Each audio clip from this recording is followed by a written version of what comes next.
Yeah. Okay, that's good.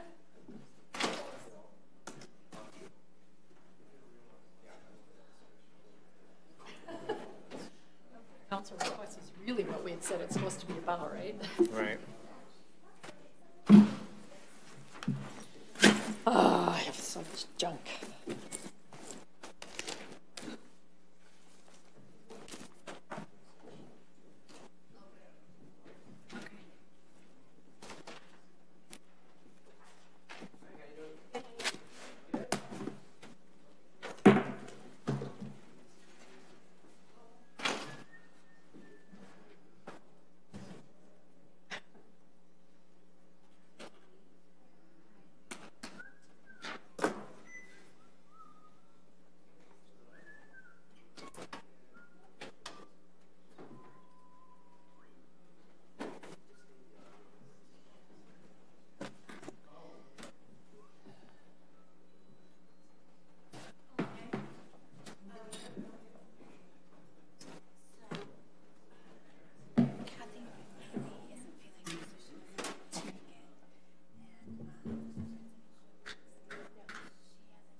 Thank you.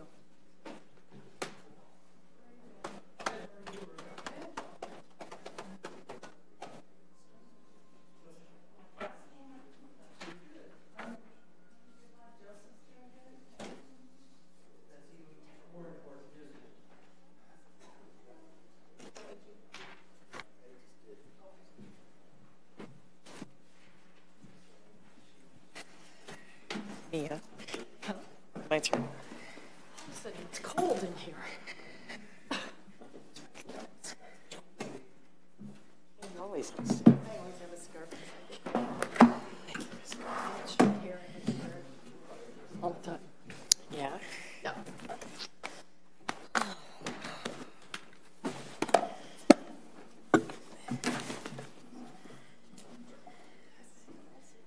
Pardon? I sent you an email. Yeah, that wasn't what? That wasn't what? Oh, then no, and I'll... It might be that.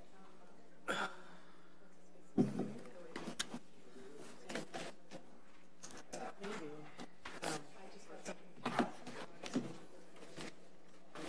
Was that right? I haven't looked at it to see. So that the impact transportation.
Good evening, Mayor Pro Tem.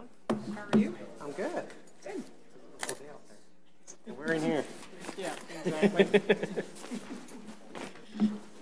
Don't you love spring though? I do. My two favorite times of the year are spring and fall. Fall is not long enough, though. No, exactly, because it can become winter right away. Right. Immediately. I'm glad she-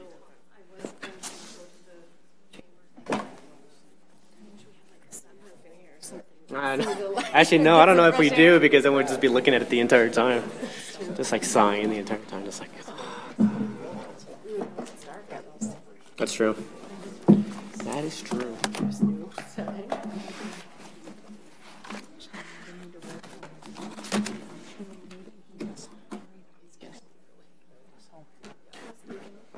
Good. He's gonna be really, really good. Yeah. He's in first grade.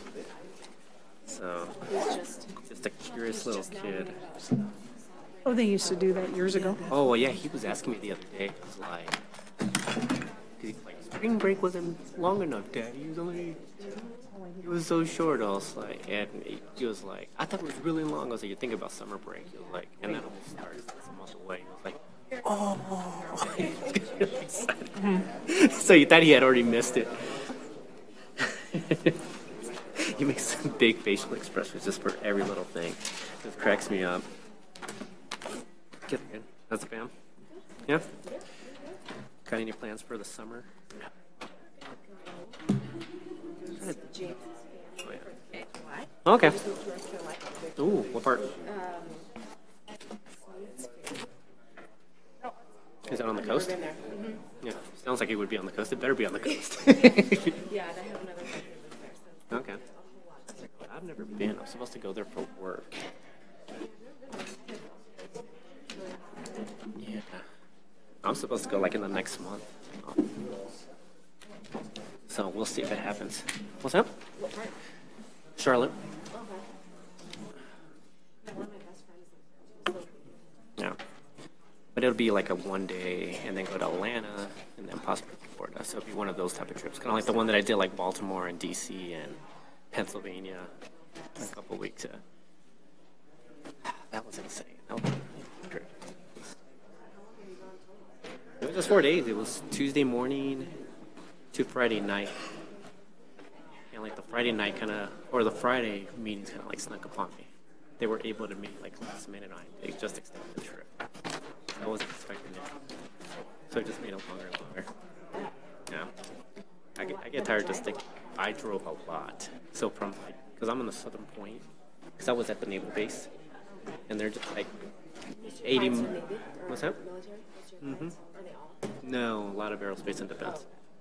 But it's like 80 miles south of DC, and then Harrisburg is 180 miles from DC. But cutting through DC and Baltimore and all that traffic just made it like a 4-hour trip. So you're doing all urban driving. It's not like us doing 180 miles here in Colorado where you're in the mountains or whatever. It's beautiful. It's like car, light.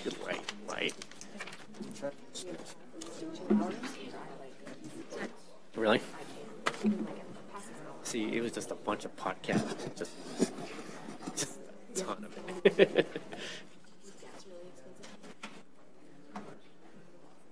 About the same. I was going to say, I think it was about the same.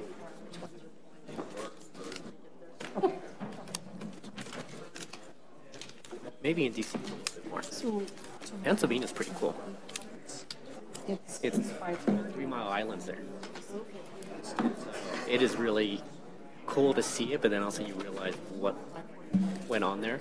And just imagining like the entire city being evacuated, you're like, wow. So it's the second time I've been there. But the first time that I actually realized where was that and just like where you go, yeah. Because I'm kind of into that kind of stuff, like reading about that stuff. Yeah. Mm-hmm. Oh yeah. Like then obviously you realize how close Gettysburg is and all that historical stuff. And you're like, I should. Okay. Yeah, I went to York, Pennsylvania. And I was like, there's just so much down here. So it is really cool. Yeah, I mean, historic out here is like 100 years. Out there it's like 400 years.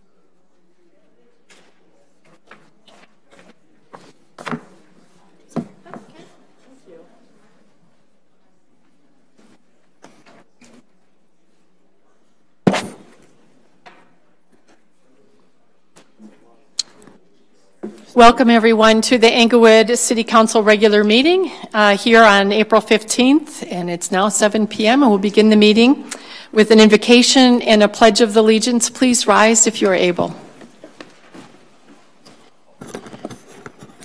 Dear Lord, bless us all as we meet together this evening. Grant us time and understanding to aid in our deliberations. Grant us patience and wisdom so that our actions shall be beneficial to all. Amen. Pledge allegiance to the flag of the United States of America and to the republic for which it stands, one nation, under God, indivisible, with liberty and justice for all. Thank you. Would the clerk take roll? Yes, ma'am. Member Sierra. Present. Member Barentine. Present. Member Cuesta. Present. Member Martinez. Present. Mayor Pro Tem Russell. Present. Member Wink. Present. Mayor Olson. Present. All 7 present. Thank you very much. Agenda item 5 is consideration of the minutes of the previous session. Could I have a motion to approve the minutes of the regular City Council meeting of April 1st, 2019? I move to approve the City Council regular meeting minutes for April 1st. Can I have a second? I'll second. Any further conversation or discussion? Changes? All right, please vote. All votes have been cast. Let the record show 7 ayes. Thank you. The 6th item is a recognition of scheduled public comment. The deadline to sign up to speak to scheduled public comment is Wednesday by 5 p.m. prior to the meeting through the City Clerk's office. Only those who meet the deadline can speak in this section. This is an opportunity for the public to address City Council. There's an expectation that the presentation will be conducted in a respectful manner. Council may ask questions for clarification, but there will not be any dialogue. Please limit your presentation to 5 minutes. Written materials for presentation to council may be submitted to the city clerk as the speaker approaches the podium, and a USB port is available for public presentation. First up tonight was Kathleen Bailey. She's unable to be here. So second is Jessica Dory, an Englewood resident, here to address council regarding Friends of Englewood Park, and I believe she may have someone with her as well. Please come and state your name and address. Appreciate your being here. Hi there, I'm Jessica Dory, 2117 East Dartmouth Circle in Englewood. I'm Joshua Miller, 4438 South Elodie Street. And we're here on behalf of the Friends of Englewood Parks. We've come up before you before, and we are a citizen group. We have continued to grow a little bit, who would like to see more funding for the parks of Englewood. We know there's a 2017 master plan that outlines what's needed and that the funding just isn't there. I guess what we're hoping for next is the numbers regarding like a sales tax bond or mill levy.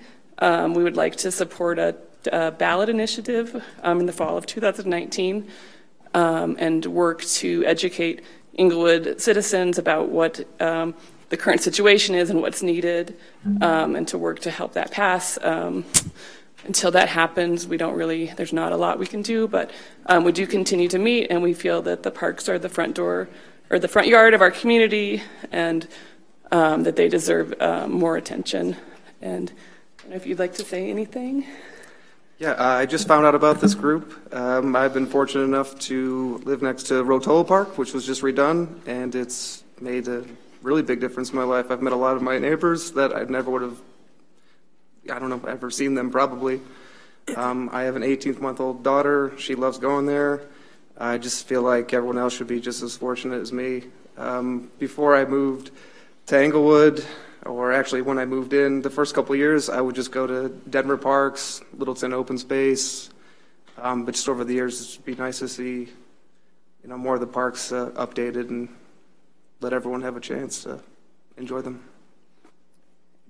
And that was part of what started our initial group, was my neighbor Emily Gonzalez and I going to Romans Park and kind of thinking over the years, like, surely this is going to get done, and then just realizing that it wasn't, and seeing that Denver Parks have been passing a lot of initiatives, and we feel there's a lot of young families moving into Englewood, and that they are an important place. They're a community center, and we would like to support them.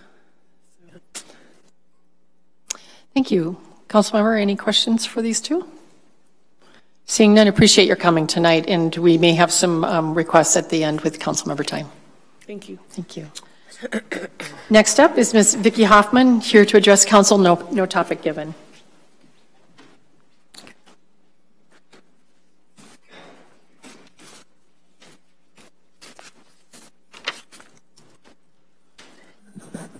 Hello, Council. I had no topic at the time I signed up. Tonight I come before you to talk about the water main break that we had. And I emailed all of you regarding the situation in the alley. And, you know, it's very upsetting. No, I'm not going to cry. No, I'm not going to yell at you tonight. It's very upsetting to find out that we have no sandbags to protect our city. The health, safety, and welfare of the citizens is still being compromised on a daily basis. Last Monday, you talked at a study session about enlisting Arapahoe County. Here we sit another week later. We still have no emergency plan. And now we have an interim city manager who has been designated as that emergency operations manager that does not have the qualifications to hold that. What is it going to take for me not to have to police those alleys whenever there's something, weather, water main break? Why does it take 3 days to get Broadway functional? People that have businesses had to shut early, schools closed down. There's a lot of financial implications going on right now, and I'm very upset about it. We cannot afford one more death in this community. And we continue to believe the directors. And tonight I'm here to tell you, I'm not buying any of them anymore. I have been waiting since February 1st for our alleys where Rachel Haber died to be graded. March 1st, I got a phone call. No, it's too wet. Now I can't even get a response, nor do I believe my council member for the district can't even get one.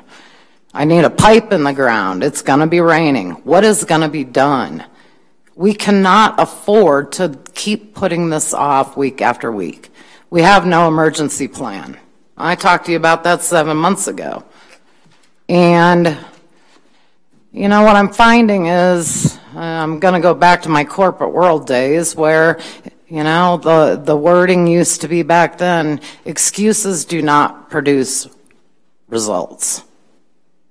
Excuses do not produce results. And I'm finding that that's all I'm getting are excuses. There's, you know, a citizen that comes up here week after week who talks about an Airbnb. That's been sitting on the city attorney's desk since February 20th. That's in progress. I can't get any answers to a drain. I think these are pretty simple questions, and we deserve answers. And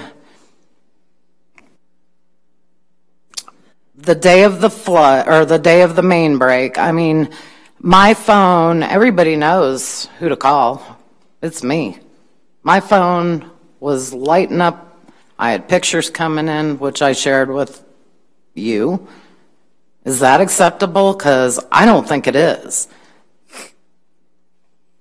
That house where Rachel Haber died was getting ready to flood. There was no police presence, none.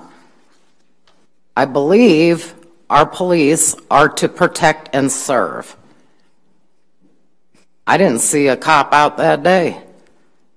I was asked by somebody, what would they do? Well, I believe that they should have gone around and discussed and at least warned people to keep an eye on the weather. What if that snow had turned to rain? What if? It would have been the exact same scenario. Can you live with that? Because I can't. Thank you. No questions to be asked. Next is Mr. John Dahl here to address council regarding the sewage backup on the 1800 block of East Bates Parkway. Mayor and council, thank you for allowing me to speak. I'm John Dahl. I live at 8315 Hunters Creek Drive in Houston, Texas, and I represent the home that's on my mother's estate on 1310 East Bates Parkway in Englewood. I was last here in February to talk to the council, and I have two topics for tonight. First, I wanted to say that I've been in touch with the utilities department, and I want to thank you. I believe that they're making some progress in identifying what the problem is, the ongoing problem, and looking at solutions. So I appreciate the support of the council, I appreciate the support of the mayor, and I appreciate the support of the utilities department, because I believe that they're out there and they're scoping the line and they're looking to see what the problem is, and they're also looking for solutions. So it's great that it's being taken seriously, and I do appreciate that. I also just wanted to mention that I would like the city maybe to consider putting like a check valve or backup valve on the line just to divert the water in case this happens again, because it's been an ongoing problem. So just something to consider. But again, just thank you for your support in getting this corrected. The other thing I did want to, though, bring to the city's attention is the contractor for the remediation, Belfour. We're still waiting for the basement to be put back together. They came out. The incident happened in November, and we're in mid-April. They haven't put back the drywall yet. And we were just informed by Belfour today that when they put the drywall back, they said they weren't going to plaster it or tape it and smooth it or paint it, and it was all done before, and I don't understand why they're not going to do that. There were some built-in storage cabinets that had to be removed because they were affected by the sewage, and when Belfour removed those, they damaged a pipe, and they said it wasn't their responsibility to fix the pipe. Since a discussion between your utilities department and Belfour, I understand that they are going to fix the pipe now.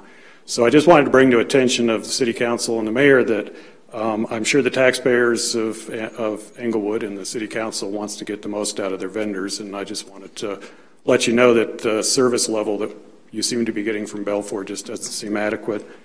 I've also, the cabinets that were built in, there's really no reason to put them back, and I've said, you know, don't reconstruct the cabinets, just take them out, but they piled the wood up in the basement and it's been sitting there since November, so I would like them to get the wood out of the basement. And there was some tile on the basement floor that they've removed, and there was no reason to really put that back. I mean, there's some things I think we can save money, and I just want to not redo things that don't need to be done. But working with Belfour has just been extremely difficult, so I just wanted to bring that to your attention, and again, just thank you for your support. Thank you. Any questions from council? I do have a question. Do you have a contact person that you're working with within the city of Englewood now? Yeah, it's Aaron Robinson. He's been very helpful. Okay, great. Yeah. Thank you. That concludes our recognition of scheduled public comment. Next is our recognition of unscheduled public comment. The same comments that I stated earlier are the same. This section, you have a 3-minute time frame. Please state your name and your address when you come forward. And if you have anything to hand to the city clerk on my left, please do that. The first person up tonight is Mr. Doug Cohn, here to speak about Englewood history.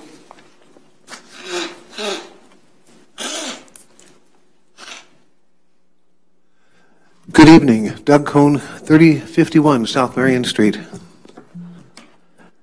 One person with a vision and drive can get great things done. I want to tell a little bit of a story about Kay Howard and the military memorial over at the high school. I'm going to read a little bit of her biography. I was born in 1941, the year the United States entered World War II. I grew up at 4226 South Broadway and watched the patriotic parades march in front of my house towards downtown. The radio and the movies were our entertainment in those days. Like all other people in Englewood, we went to the Pioneer Movie Theater or the Gothic. It was normal to see the newsreels before the main feature. These movie tone reels allowed us to see some of the battles and conflicts of World War II. This seemed normal and just a part of my life. Many of us had members of our families who served served our country. My favorite uncle, Ed, was a career Navy officer who served in the Pacific. My father was exempt because he worked at Gates Rubber, and they made synthetic rubber necessary for the war. Believe me, that was a tough job. In the 1940s, we all collected scrap metal and saved newspapers and relied on coupons to buy rationed items like meat and shoes and other limited goods. The experiences of World War II left a lasting impact on those who lived during that time. As a result, it made me fiercely patriotic, and I never doubted that we were the good guys and our country would fight to overcome evil. In 1972, after my 4 children were born, I decided to attend Metropolitan State College to finish my degree. I saw veterans returning from the Vietnam War. Many were experiencing emotional problems and being disrespected by those who opposed the war. Some of them were missing arms or legs or were in wheelchairs. They were angry, disappointed, and depressed. We had all watched them fight and die on television every night. How unfair to blame them for the unpopular war. Most were drafted. They did what they had to do. The years went by, and I discovered in 2010 that the high school was, my alma mater, Englewood High School, was going to be rebuilt, and I asked Brian Ewert, the superintendent, if we could have a space with a granite monument and stone pavers around it. He was amazingly cooperative and supportive. Without his approval, the monument would not have ever existed. To my knowledge, Englewood High School has a monument unlike any other in the United States. The monument and the pavers will be there long after we are all gone. It's one of my greatest joys and accomplishments. Thank you. Thank you. Looks like you have no questions, but thank you. Next up, I believe is it Norma Weir? I'm not, and I'm not sure if it's census? Concerns, okay, great, thank you. Please come forward.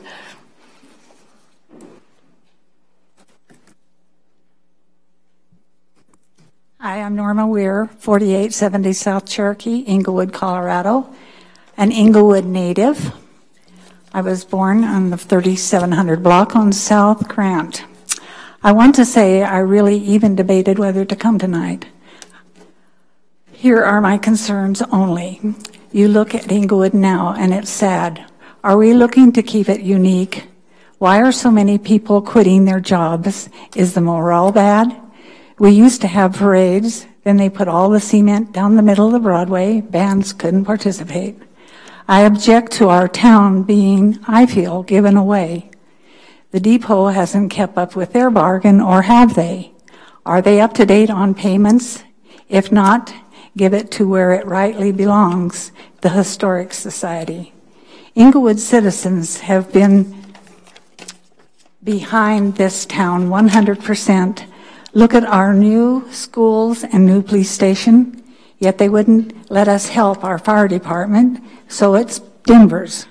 I give them 100% credit for doing an outstanding job, but it's the idea, it's not ours anymore.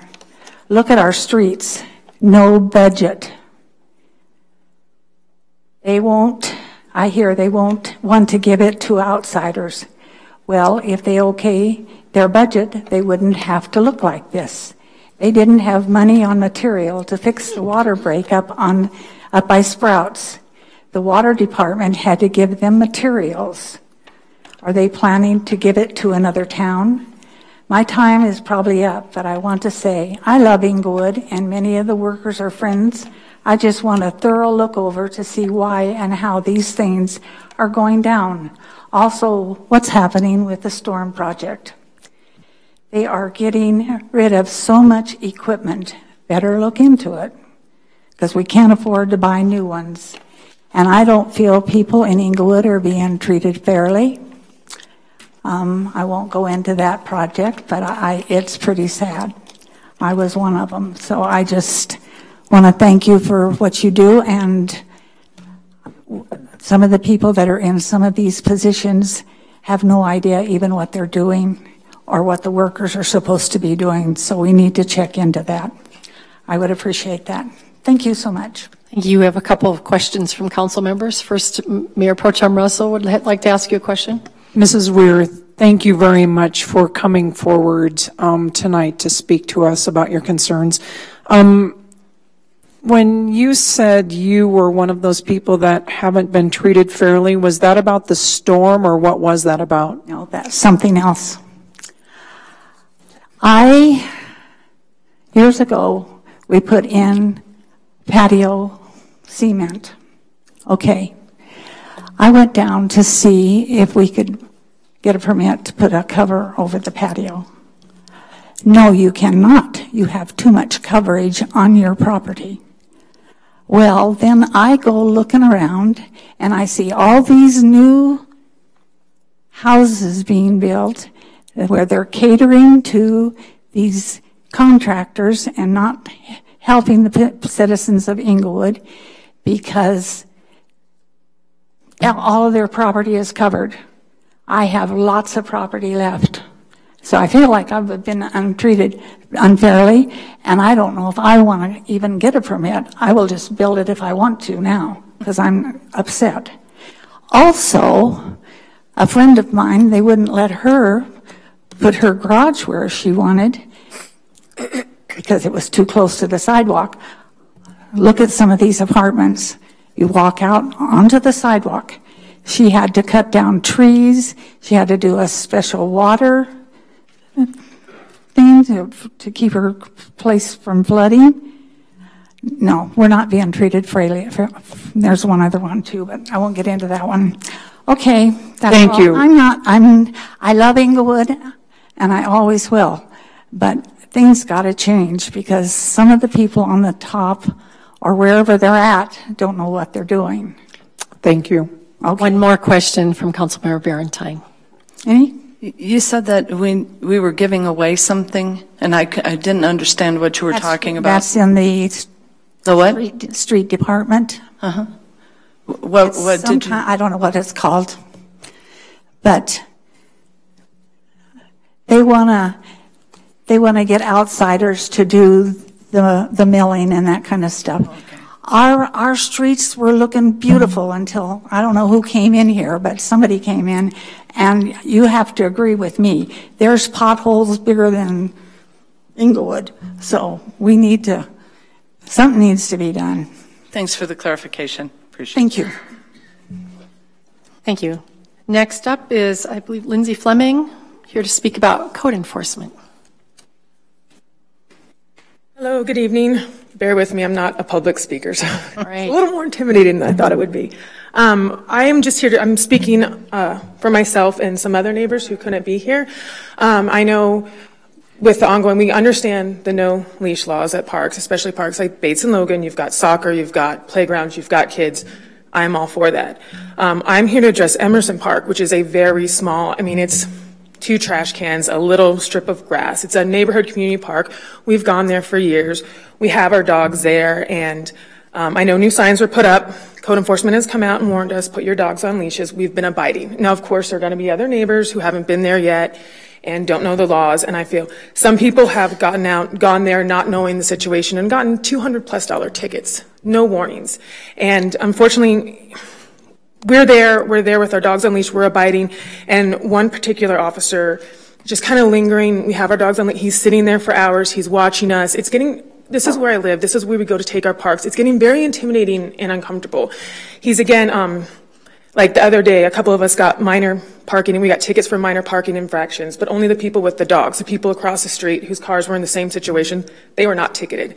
And I feel like now it's starting to just target a certain small group of us in the neighborhood. When this started too, some of us bring out some lawn chairs. When we go out to the park and sit down and relax, those have all been removed. Just yesterday, we have a community dog bowl.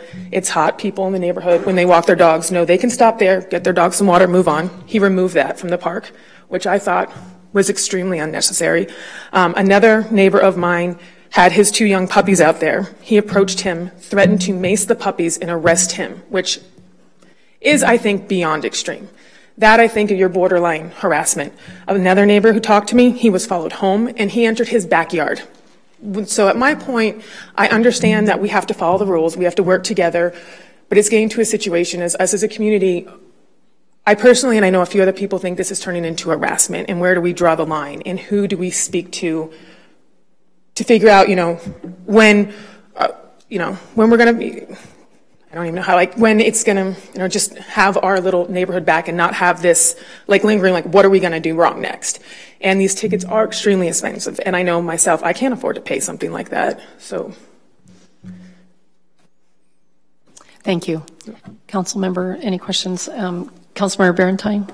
I think you were first. Go ahead. I know they both split off at the same time, but Councilmember Cuesta, go first then. Thank you. Are you finding this as 7 days a week? Are you finding it as weekdays versus weekends? Weekdays and weekends. They were out yesterday, and the tickets were given out at Saturday and Sunday. My ticket was given out, I think, at like 6 p.m. on a Sunday. Even that Wednesday with the storm, he was out there. No one was going to be out there. And I'm finding when I'm talking about, I'm going to say at the minimum of 5 days a week at least. It's been there. And I'm sorry, I didn't even tell you, I have 3028 South Pennsylvania. I'm right next to Bates Logan Park. I have seen him there occasionally. I have seen him at Everson on a daily basis. Thank you. Thank you, Mayor. Councilmember Barentine. Did you receive a ticket? Not for my dogs, because my dogs have been on leash. I received a ticket for parking. Me and another neighbor received a ticket for how we parked next to the park. I was parked in the wrong direction, which was my fault. I didn't understand you. I'm sorry. You were parked what? Oh, I'm sorry, in the wrong direction. Oh, okay. But my other neighbor who was on a walk with me as soon as we left, he was parked with his tire partially on the curb. And as soon as we walked around the corner, he came and ticketed us. And we weren't gone more than a minute, 2 minutes, and he gave us tickets. And directly across from us, there was another neighbor parked halfway on the sidewalk and another neighbor in front of the driveway, and neither of them were ticketed. So I feel like it's direct just towards the dog people. Thanks for the clarification. Sure. Thank you very much. Thank you. Next is Mr. Brad Patterson, here to speak about code enforcement. I'm Brad Patterson. I live at 2720 South Pennsylvania Street. I came to agree with the previous speaker, and I live in that same neighborhood. Emerson Park is the only way that I would know my neighbors. Just from going there on a daily basis, gathering with them in the evenings, meeting their dogs, and not certain what we're going to do if we're chased out of there. There's no playground, there's no equipment, there's a single picnic table and a couple of trash cans. I agree with the previous speaker that it seems like this particular park is being targeted unfairly. It's a very small park, possibly maybe 3 or 4 lots in size. It's a pocket park, right? Yes, it's that tiny one. Councilmember Barentine. Were there you're out there with your neighbors, were there some particular issues, serious problems that created this kind of enforcement, or why do you think this is going on? We are unaware of any particular issues, and I don't know that we have the ability to find out if any complaints have been made specific to Emerson Park. Mm-hmm. The code enforcement supervisor told us last week that there had been 160 plus complaints since January, and he implied that it was for Emerson Park specifically, since that's where we were at the time. We don't have any way to verify that. I think we do. Okay. I understand that, but as a public citizen, I don't know that I can.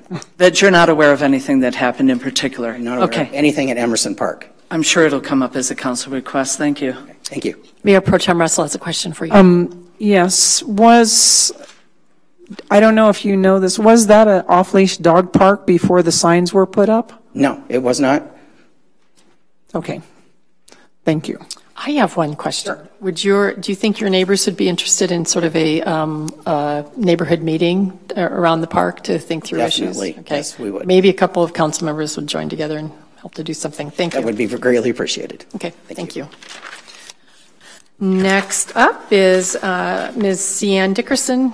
Here, no topic given.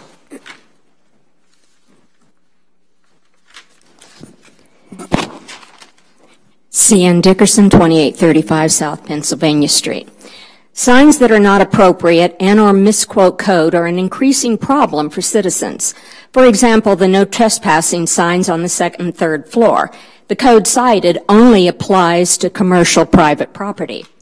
The signs at Emerson Park and Bates Logan Park are a prime example where the text of the signs does not match the code cited, and the council request response does not address the concerns raised. On April 1st, 2019, the Parks Director told me that the signs only went up at 2 locations, Bates Logan Park and Emerson Park. The council request response says signs went up at Bellevue also, presumably after April 1st. Even with the Bellevue signs, this is biased, selective, and discriminatory. The stats presented to council from code enforcement activities do not support or indicate the allegation of 169 complaints, nor the specious enforcement at Emerson when the alleged complaints were for Bates Logan. Note, Emerson Park, like all the small pocket parks with no park facilities at all, are not on the list of parks, nor do any have such signs except for Emerson. Regarding the fines being set by the court, as the council request response said, only council can set fines and fees, and the fine for at-large, meaning stray or no owner present, has been only $25 to $50 in the past, even though some tickets have been given out for $200. The response cites definitions as though those definitions are code, and there is no excuse for using an ambiguous definition to reinterpret the code. Such definitions are not enforceable and only confuse the code and the public. It boggles the mind with all the problems and the lack of enforcement on codes in general, that code enforcement would target Emerson Park and give $200 tickets or any price tickets to owners of well-behaved dogs that are causing no trouble and get overtime to do it, when it is Bates Logan Park that is the alleged issue. A dog playing ball with the owner present or lying in the grass with only 3 legs is not at large. What happened to the stated fair and balanced enforcement? The way these signs and aggressive ticketing and misquoting of code and overtime came about was behind closed doors. No transparency. It is not legal, and there's no code or legal authority for code enforcement, police, council liaisons, or Parks and Rec to have done anything of the kind. This harassment of responsible citizens and their dogs and abuse of code by code enforcement has to stop, and all citations at Emerson Park voided, and refund the disabled man his $200. Stop it now. Are there any questions from council? Seeing none. Next. I do have some of the codes I printed. Right. Please, you can hand it. I'd like to note that the definitions if you want to be heard on record, please continue. Otherwise, the definitions in Title VII have been modified. Did any of you agree to that? Did it come before council to be modified? Next, we have 2 additional ones that weren't originally on this unscheduled thing. 2, Jerry Walker and then Joe Anderson. So, Mr. Walker first.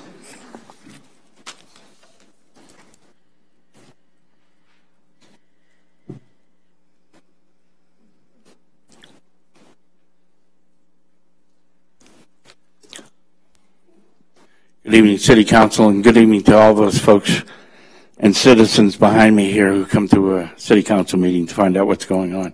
My name is Jerry Walker, 4180 South Pearl Street. Put it in here. Well, I can up here then, okay.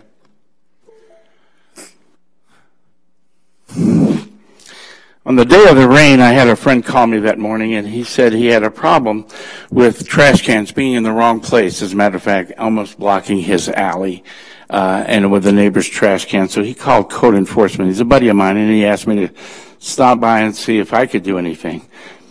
I probably should have told him to walk his dog off leash, right? So I went over there because he had about an hour and a half waiting for code enforcement to show up. Code enforcement showed up. They showed up about a block away, parked over by the park there. And so he said, well, why are they not coming over here? And I said, well, it is raining. That could be the problem. So I walked down the corner and actually took a picture to try to maybe encourage them to stop by his place. And that didn't seem to work perfectly right away. Let me see, how do we get to the next picture here? So, I always have trouble with this, and I'm sorry about that. The arrow.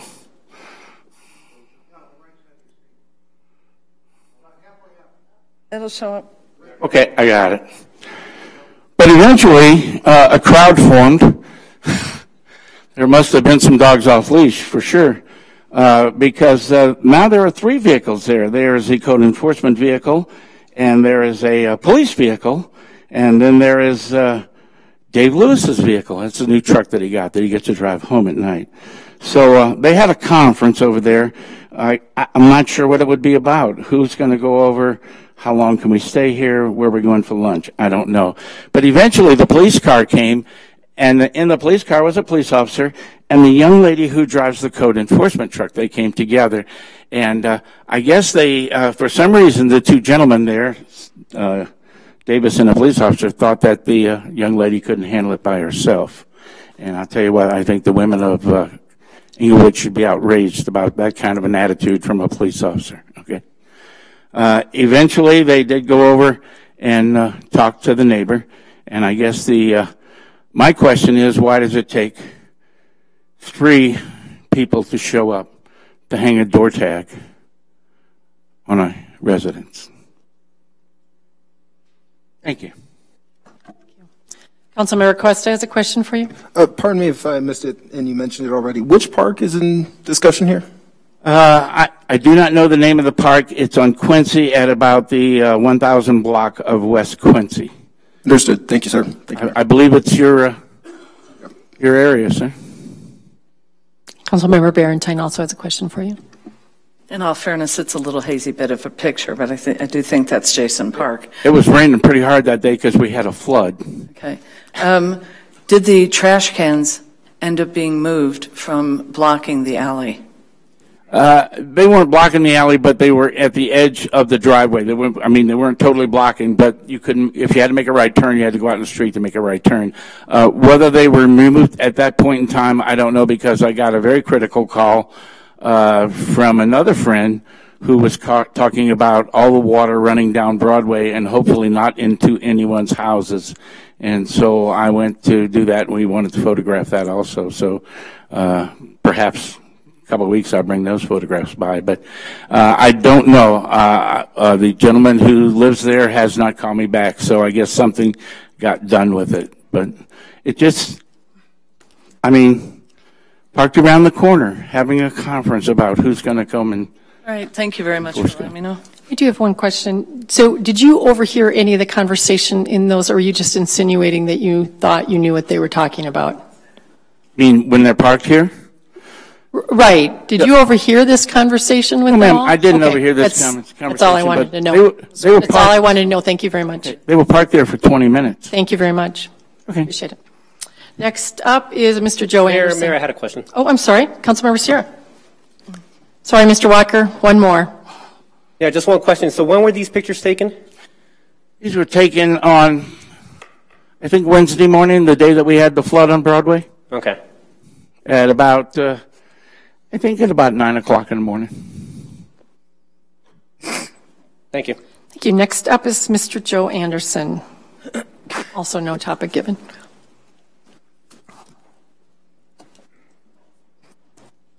Good evening, City Council, Mayor. Thank you for your time. Joe Anderson, 4061 South Cherokee Street.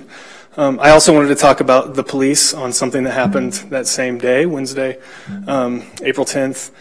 We've had actually 2 occasions where my family said to call 911 in the last maybe 6 months, and I just want to say thank you to the police department. We've had fantastic experiences in both situations. Were very difficult for our family, but specifically this one last Wednesday, we had an emergency. My wife had to call 911. I wasn't home, but the police department responded quickly and were able to address the situation in a very professional and courteous manner.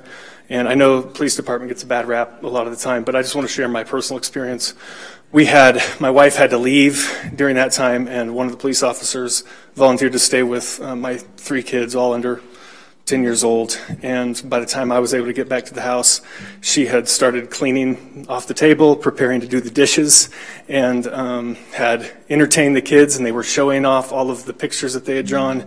And a situation that was very challenging for them had turned into something where they'd met a new friend and somebody who really showed compassion for them. So I'm just really thankful for our police department.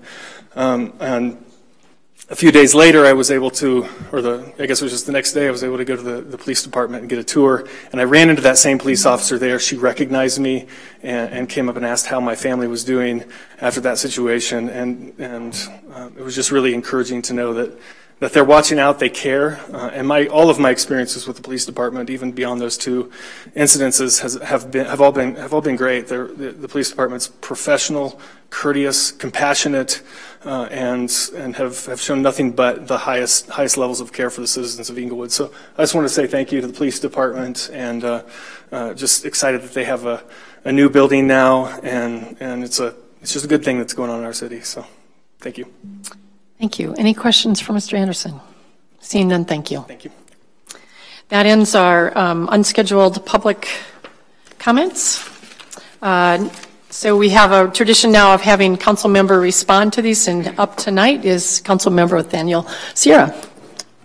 Thank you very much. Thank you very much, everyone, for coming out tonight. I guess I'll start out with Ms. Fleming. Thank you very much for bringing to our attention just what you're experiencing and what your neighbors are experiencing at Emerson Park. I would be for, and Mr. Patterson as well, for setting up a neighborhood meeting. I am, actually Emerson falls within District 2, within the mayor's district as well, but if you don't mind providing your contact information, we can set up a meeting to talk about just Emerson Park, Bates, Logan, because there is an added emphasis on unleashed dogs in the area. So we should definitely discuss that with everybody so they know what to expect. And then for Mr. Jerry Walker, thank you very much for providing us pictures on the trash cans that were left out. You know, obviously there should be some door tags that should be left, but with it being Wednesday morning and being trash day, I'm not sure that code enforcement can really do anything on that day. But we definitely need to be more vigilant with code enforcement in terms of how they're being more proactive within the neighborhood. So I'll definitely speak to them about that through the city manager. Ms. Norma Weir and Ms. Vicki Hoffmann, thank you very much for coming today to discuss just the concerns that you have with the city, especially around storm drainage and just infrastructure overall. It's definitely something that we have to look at in terms of the budget here in the upcoming budget in 2020. In terms of the roads, there is a plan within the city itself to kind of help with within the refinishing of the streets. The alleys is a bigger concern, and so I should have hear about that plan here this week, and I'll be sure to notify neighbors about what the plan is for the alleys. But we definitely are taking into consideration in terms of the capital improvement plan for 2020. Mr. Joe Dahl, thank you very much for speaking tonight. In terms of, I'll raise the council request later on tonight, but in terms of Belfour and just having a contractor quality survey, I think that's something we definitely need to discuss. Mr. Dahl. And so, yeah, definitely we'll raise that with the city and just get an understanding of how they're doing with other projects within the city. Mr. Doug Cohen, thank you very much for speaking tonight and giving an overview or just discussing the history of Miss Howard here in the city and just the appreciation and just everything she's done for the monument for everyone that served here in the armed forces. So thank you very much for that speech. And Ms. Dory and Mr. Miller, thank you very much for speaking tonight regarding the parks. We are going to be discussing that here on the 22nd of April, if they're still here. So that's going to be on the agenda, and so we'll definitely get a better understanding of whether it's going to be a sales tax or bond levy or what it is that we have to do in order to improve the parks. That's definitely going to be on the agenda for the 22nd, so a week from tonight. Thank you very much, Mayor. Thank you. All right. That moves us on to item number 8, which we have no communication, proclamations, or appointments. So consent agenda item 9. So could I have a motion to approve consent agenda items. And Mayor Pro Tem Russell. I would like to pull 9C2 and 9C3. Okay, 9C2 and 3. Anyone else? All right, Mayor Pro Tem, would you like to make a motion then to approve the rest? Absolutely. I move to approve consent agenda items 9B1, 2, 3, and 9C1. Thank you. Could I have a second? I'll second. All right, please vote. Sorry, who was the second? It's Wink. Ms. Wink. Okay, thank you. All votes have been cast. Let the record show 7 ayes. Thank you very much. On to 9C2, the Muni Revenues Online Sales and Use Tax. Staff recommends City Council approve by motion the renewal of this 1-year plus 4-year option contract for the Muni Revs LLC Online Sales and Use Tax and Business. Here to answer any questions is Finance Administrative Director Maria Sabata. Good evening, Mayor and Council. Before we move forward with a motion, or I request a motion to approve PSA 1929, I'd like to thank Mayor Pro Tem for pointing out that there was an omission of the word month in Section 9 of Schedule A. Per the City Attorney's advice, we requested and received this afternoon an email from the vendor acknowledging the omission and agreeing to a change. And I do have the email here that I could provide to the city clerk to pass out to anyone that would like to see the email. And I'd also like to point out just one other point regarding the renewal. Could you do that while you're finishing talking, then we could take a look at it? Thanks.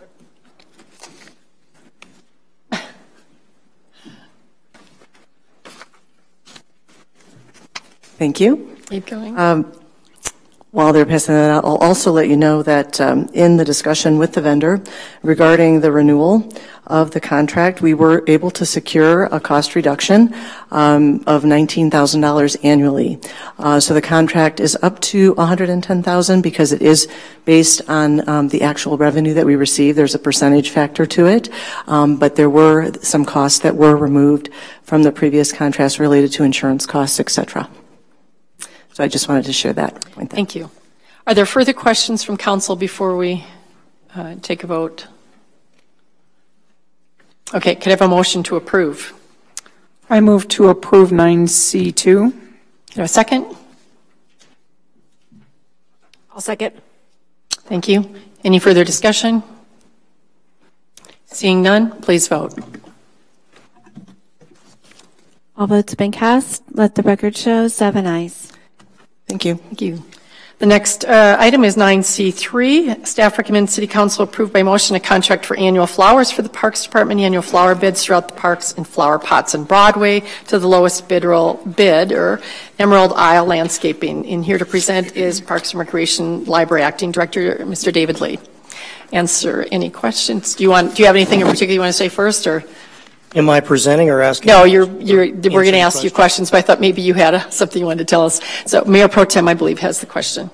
Yes. My question was, I believe that the low bid was $41,295 rather than in the financial implications down at the bottom of the council communication where it says $59,040.77.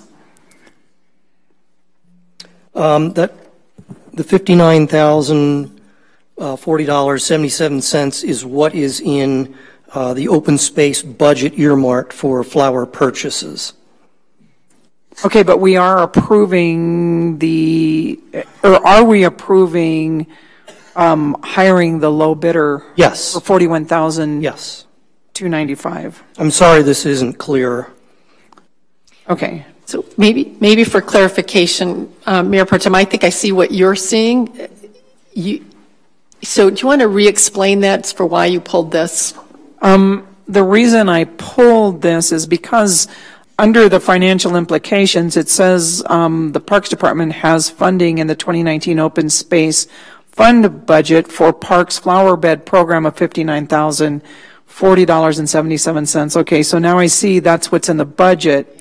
But really the financial implications is really the $41,295 that we're approving in this, correct? That's correct. We could have done a better explanation or put that 41,000 in there. Correct. Thank you. One more question, Councilmember Barentine. I would agree with that, the way that it's written. Can we just make sure that as we're approving this, that we change the 59,000 to the amount that's done? Would you agree to that? Is that okay? Point of information. Go ahead, Mayor Pro Tem. I will give it over to her right now. Okay, it's just that the whole first sentence has to be reworded. The statement is correct, and I didn't see it until I just read it, because that is how much is in the budget. That's correct. For the open space funds, but we do need to put in the budget. So actually, I want to just remind everybody that point of information is asking a question. I apologize. And not telling people what you think, but I get where you're coming from. Councilmember Barentine. Actually, Mayor Pro Tem, I appreciate the clarification, but I disagree with you. I do not read it that way. I believe that the way that this reads is that the financial implication is $59,000, and then you go on to say that it's budgeted, and that doesn't make it clear. And for transparency for people, when they're looking at this, they tend to look at this document, not the backup document for it. And so if we could just make that clarification. I see where you were coming from, and I understand that it could be interpreted both ways. That's the way that I'm reading it. And I would prefer that under the financial implications, it says the amount of the contract in there. And then if you later want to say 59,000 was budgeted and to show people that it was less, that's fine, but I'd like it to be in there as well. Thank you. I agree. It could have been more explanatory. Great. Even the amazing people do it weird once in a while, dude. Thank you. Great. Could I get a motion to approve the funding of $41,295 for the Emerald Isle bid? Correct? That would be it? Is that the right amount? Right. You want to do that? I move to approve 9C3, approving the low bidder of $41,295. I'll second. Thank you. Any further discussion? Seeing none, please vote. All votes have been cast. Let the record show 7 ayes. Thank you, Council. We'll make sure we do a better job of making this more clear or anything that comes up in the future. Thank you. Glad to have the funding there. There are no public hearings tonight, so we move on to agenda item 11, ordinances, resolutions, and motions. 11A1, staff recommends approval of an ordinance to extend the Comcast of Colorado cable franchise agreement month to month. Our IT director, Margaret Brocklander, is here to answer questions. Good evening, Mayor and Council. Before you tonight is the first reading of an ordinance to extend the 2002 Comcast franchise agreement month to month while staff and Comcast of Colorado continue to discuss renewing the franchise. The franchise expired in June of 2017, and in July of 2018 we had an agreement with Comcast to extend the existing agreement an additional 5 years. Staff worked with Kissinger and Feldman, which is the law firm representing Colorado Utilities Commission, CCUA, which the city is a member of. So we worked with Kissinger and Feldman on this agreement. We came to an agreement with Comcast. We sent over the ordinance to extend the Comcast agreement. And at that time, Comcast then reversed their approval to move forward with the agreement of extending an additional 5 years. That was now in October of 2018. So now we're asking Comcast to grant us additional month-to-month on the franchise so that we can continue to negotiate with them on the franchise. The reason that the city wants to continue month-to-month is in the old franchise, the city was allowed to have iNet services, which is internet services. In the new franchise, they are no longer permitting iNet services as of 2013 in any of the new Comcast franchises. So we're asking to continue month to month on the existing franchise agreement through the end of the year until we can figure out a transition period off of Comcast services onto their business services. So I'll take any questions. Thank you. Councilmember Berentine. I know in the past, because this franchise agreement stops a competitor, is that still the case? Is this still, if we go month to month, are we going to have some opportunity for some other people to come into the city, or? As far as in the ground, I believe it's only Comcast. You have other competitors' satellite services. No, I know we had Quest that wanted to, and they got shot down, and they've had the kind of monopoly for that piece of it, and you have some other fiber optic new deal that's coming in that people talk about way above my knowledge, but there are some other possibilities. If we go month to month, and they're also cutting back on some of the things that we got out of this, is that going to open up the possibility for some competition to come in, and will we be able to act more swiftly if we're doing it month to month with them, where we could stop the contract too? Would the city attorney like to address the Cable Act? This is a very specialized area of the law, and the Director of IT, Margaret Brocklander, has done an excellent job on this, so I do not mean to overstep what she and Mr. Fellman have done on it. The franchise question specifically, though, is to authorize different companies to utilize the city's right-of-way, and the city's right-of-way is filling up. So whether or not anybody else could get into that right-of-way is a secondary question that we're not prepared to answer tonight. Are they able to use the right-of-way if we don't keep doing the franchise agreement?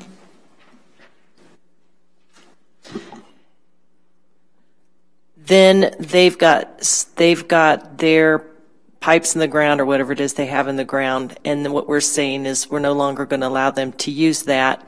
Then we get into a different level of back and forth. So if we wanted to just shut down the franchise agreement, the real issue is at that point, would they stop providing all Comcast within the city? And I think that would be our concern. So we could also have the discussion to make sure that they opened it up and that right away became available to other entities too. We have that ability, or are we just stuck with Comcast for the rest of eternity? I think that it's a complicated enough question that we'd prefer responding to that in written format by a council request. But remember, it's our right-of-way. It is not Comcast. So we're supposed to be the ones who dictate it. It's just at some point, it's so full we can't just keep putting more and more stuff in it. Councilmember Quest. Good evening, Director. So if I'm understanding correctly, it needs to say the right-of-way is the property of Englewood, but the cabling belongs to Comcast. Correct. So we can't just open that cabling to another provider. They would have to recable the ground with additional infrastructure. Thank you. Mayor Pro Tem Russell. Comcast pays us, right? Do they pay us on a monthly basis, or what's the arrangement for how they pay us? I don't know how often they pay us. I know the estimate that I got from finance was approximately $400,000 a year. And so are they still paying us even though we haven't? Yes. Okay. They are. All right. Thank you. Thank you. Could I have a motion to approve? I'll move to approve 11A1, Council 11, Comcast franchise extension. Do I have a second? I second. Thank you. Any further conversation? Councilmember Berentine. I really think that we have a lot more ability to open this up, and I'm kind of concerned to get a little bit more information on why they are so insistent on doing this for a month to month. It just doesn't seem to make sense to me. And we seem to do a little bit. Either they believe that we don't have any choice, and we're going to have to do this because they're the ones who have their pipe in the ground, and we make the deal with them, and right-of-ways filling up. So, but that leaves other people and other competition out and pricing for our citizens. So I'm a little confused that they just seem this comfortable to take a service away, move it to month, and we just are kind of rolling over and not looking at some other options or exploring this a little bit more. So it's very concerning. I don't think I can support this right now. Director Zapata, would you like to respond to that? Brocklander? Brocklander, sorry. I'm going to bring you up again, sorry. As the city attorney said, we will have to reply in writing on the right-of-way piece. I'm not sure about that piece. What I wanted to clarify is the city is asking to go month to month with Comcast because we need time to figure out how to get off of their internet services, which is iNet services, and how to transition to their business services. So it's in our best interest. We're asking to extend it as long as possible.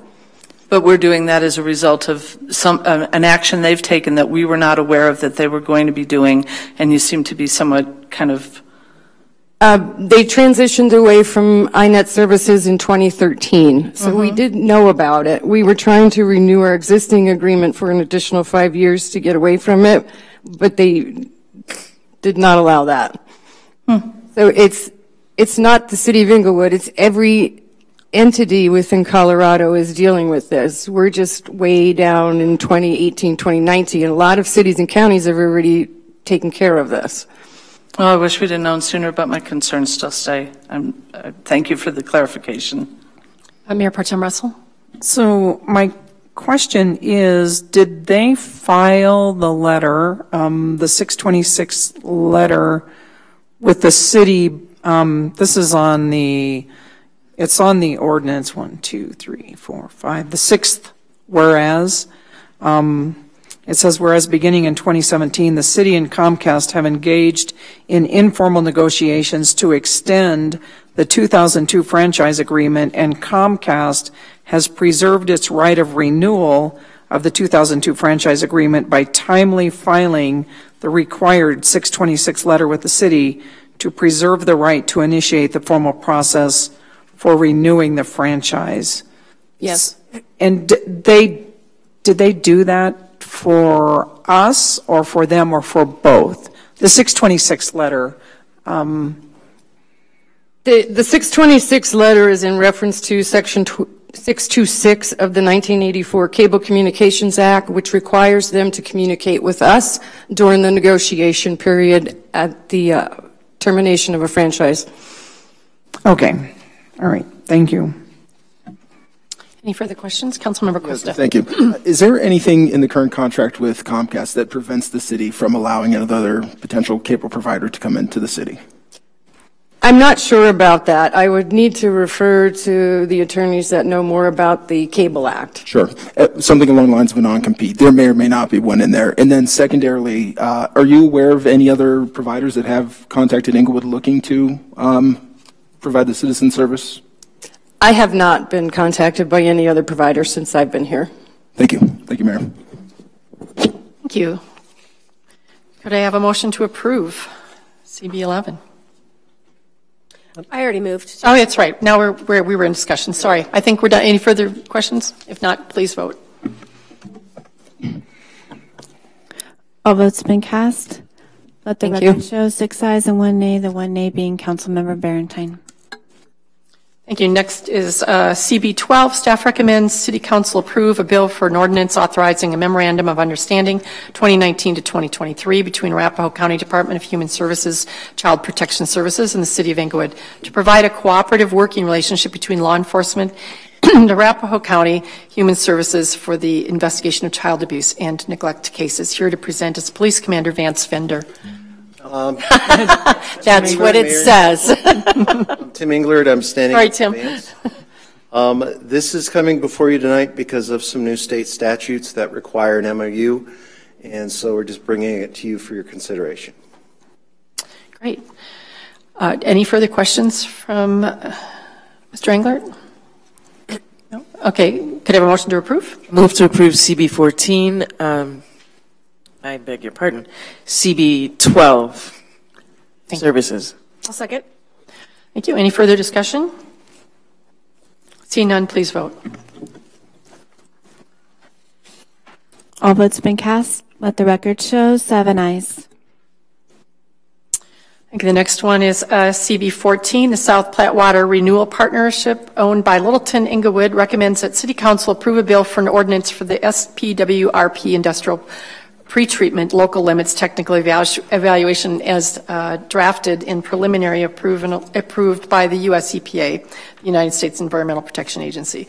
This recommendation was approved by the Supervisory Committee on February 28, 2019, and Director of the South Platte Water Renewal Partners, Peter Van Rye, and Deputy Director of Strategies Programs, Blair Corning, are here, and I think it's just Mr. Corning tonight, right? So can you please give us a presentation and we'll ask questions. You bet. Thank you. Mayor, council members. Thanks for having me this evening. Thanks for your time. I'm here to talk about local limits and to ultimately request approval of our local limits technical development package, and I'll take you through it. It seems complex, but it's not too bad. What local limits are limitations on metals and toxics that are applied to businesses and industries that discharge to our plant. So just like we have a discharge permit with the state of Colorado saying how much we can put in the river, businesses and industries have a permit with us saying how much they can discharge to the plant. So that's the basis of local limits, and they're nothing new. They're required of all plants each time you get a new discharge permit. So if you remember in 2017, we got a new discharge permit. So that required us to relook at these local limits that were in place and recalculate them for current conditions. So all plants do it every time they get a new discharge permit based on what's coming into the plant, what stream standards are out there, what plant efficiencies, how much the plant can take out within the plant. EPA requires them to be technically based. They're called technically based local limits. And so what it means is it's a big spreadsheet exercise to crunch all this data as far as the regs, the limits, what goes into the plant, and you crunch the numbers and come out with a table at the end. So that's kind of the basis of it. What they're for a lot of different things. The main thing is to protect the plant, protect the workers from discharge of toxics or metals that could be harmful to employees or the plant. They also protect against pass-through. So our plant's designed to treat, residential sewage mainly. So it's not designed to treat metals. It'll do some treatment of metals, but we have to watch how much comes in and match it up to what we can actually treat. So it prevents pass-through of metals or toxics going out the back end of the plant, and it prevents interference with our biological processes. If you get too much copper or too much lead or different kinds of pollutants, it can affect the biology of those treatment processes. So this protects against that. It also protects the receiving stream, and it protects our biosolids. You remember we apply those to farmland out in Adams County and Arapahoe County out east. So those have stringent limits on how much metals and pollutants can be in those. And so we've got to regulate the industries upstream of us. The basic process, we collect data. We've been collecting data since we did this last time, so 5+ years. What's coming out of industries, what's coming out of homes, what's coming into the plant versus going out of the plant, what's in the biosolids. So like I said, you take all that data, pair it up with the regulations, the most stringent regulation, and you arrive at this table that I'll show you next. So on the left, I don't know if you can see that too well, but it's on the left is the old local limits. Some of them have gone up, some of them have gone down. They rarely stay the same because you're just using new information, the most current information to calculate them. We have done outreach with all industries that could be potentially affected by these limits, and it's just permitted industries, mostly the ones that have a permit with us. So we've done outreach to them, and we don't see, and they don't see any big hang-ups or anything big from the new table. So we developed these using the EPA guidance document. They have a whole process. Everyone's got to do them the same, but everyone comes out with a different number because it's specific, like I say, to your plant, your facility, and what industries you have in your service area. So we followed the EPA guidance. We've had EPA review these and accept them preliminarily. And we've also discussed these limits, like I mentioned, with the current facilities that we have permits with to make sure that they have a heads up of what's coming. So going forward, if they're approved tonight, Littleton has already approved them at their last meeting. EPA kind of has it's a little different. EPA puts a 30-day public notice out once it gets approved by, if you guys approve it tonight, there'd be a public notice period done by EPA for 30 days, and then we'd come back for second reading after that. At that time, if it gets approved, it would be put into the municipal codes, and then we'd start amending permits based on that new table. So with that, I will take any questions that you might have. Councilmember Barentine. I have 3 questions. How many permits do we currently issue out to people for this? Currently, we have 19 permits. 14 of those are Englewood service area permits. The other ones are Littleton. Oh, so that's between the 2? Yeah, that's okay. How is it enforced? So when we issue a permit, much like a discharge permit. So we go to an industry and give them a permit saying you can discharge at these concentrations, and then there you do monthly or quarterly monitoring. It varies depending on their flow, but they do monitoring to show us that they're actually complying with these limits.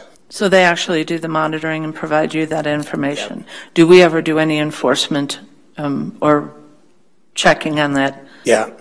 So we review their reports, and if they're over the limit, then we start an enforcement process. We also periodically, once a month or once a year, do our own sampling to kind of truth, their sampling. I mean, we trust but verify, right? So we do that once a year.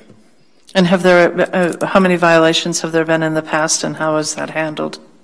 I would have to go back to the pre-treatment coordinator to get that. I mean, there are times when they'll exceed the limit. We have what we call an enforcement response plan that dictates exactly what we do the first time, and it's usually, a letter, and then they can resample to bring the number back into compliance. But anyway, it's an escalating response plan that tells us exactly and tells them exactly what's going to happen in each situation.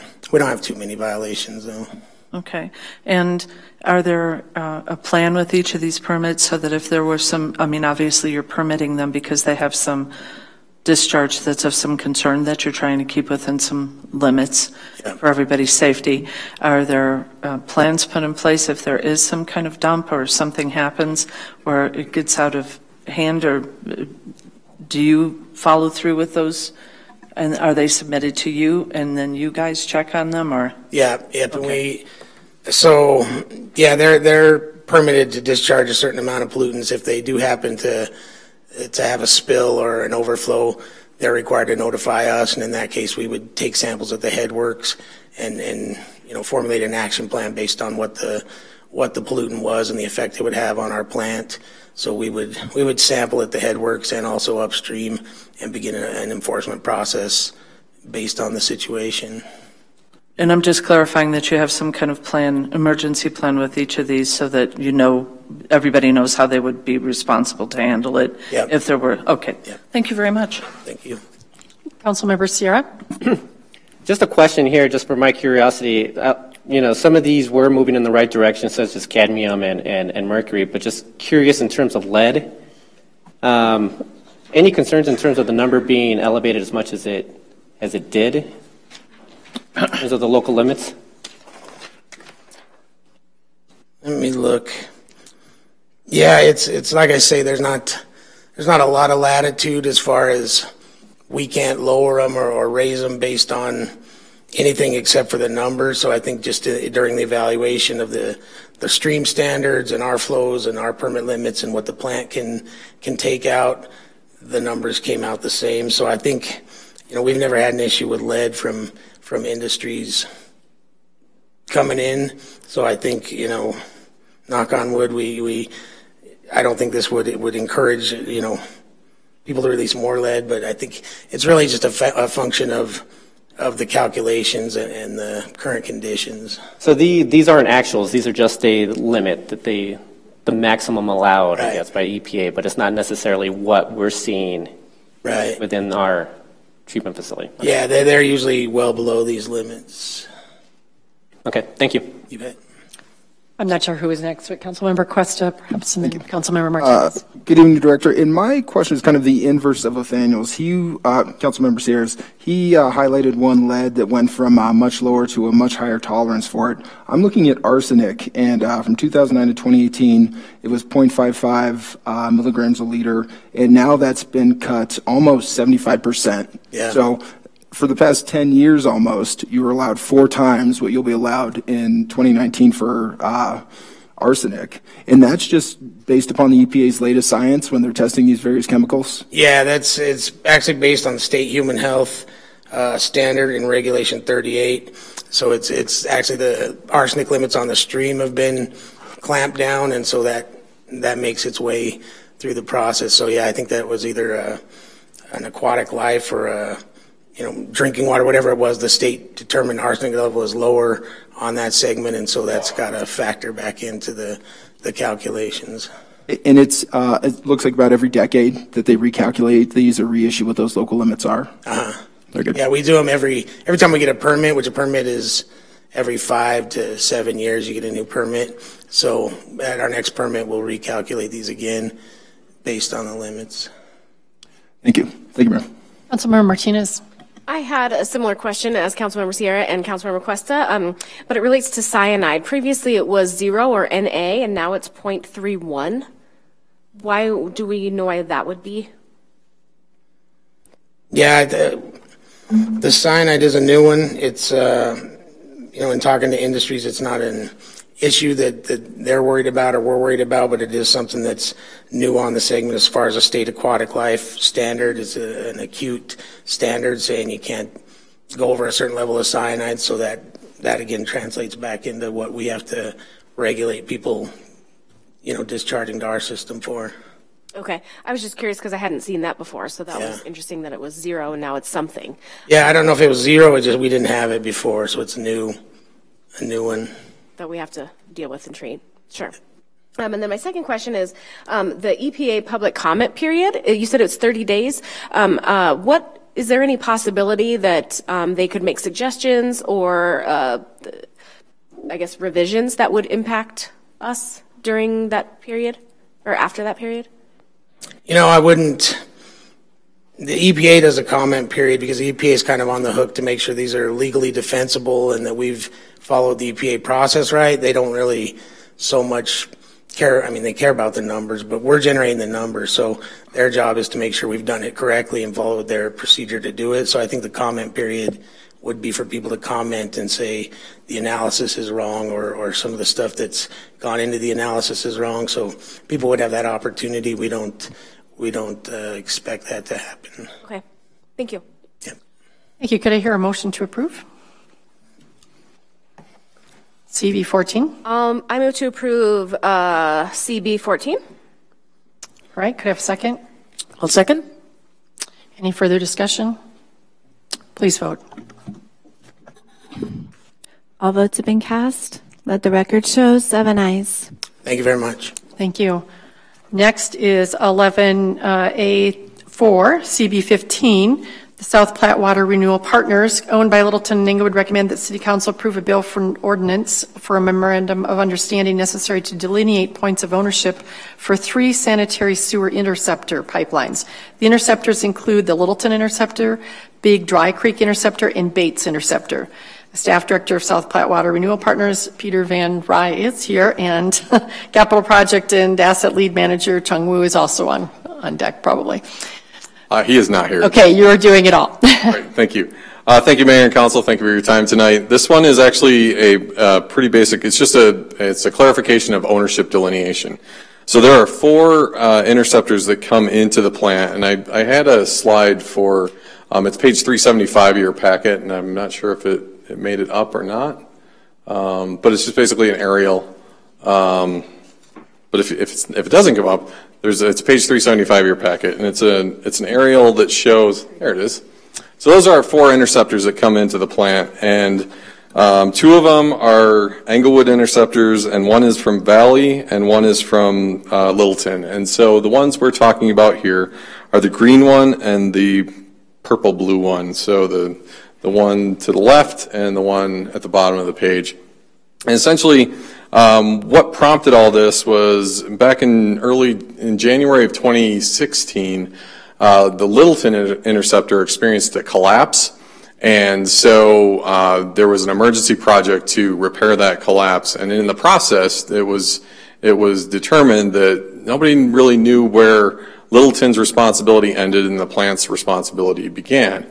And so that prompted a discussion and a process to determine what was the most logical point to transfer ownership responsibility so that if something were to happen at a particular point, it'd be clear immediately who has ownership and maintenance responsibility for that.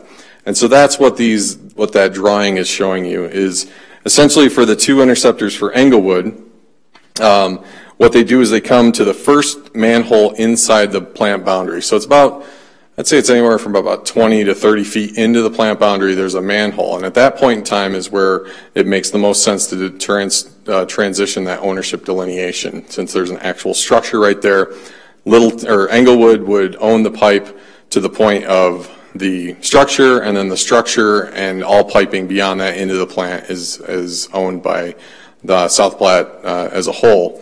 And so basically what this is something that was in the works a while ago, and it got dropped. And so last fall, one of my staff members actually found these documents that had not been executed.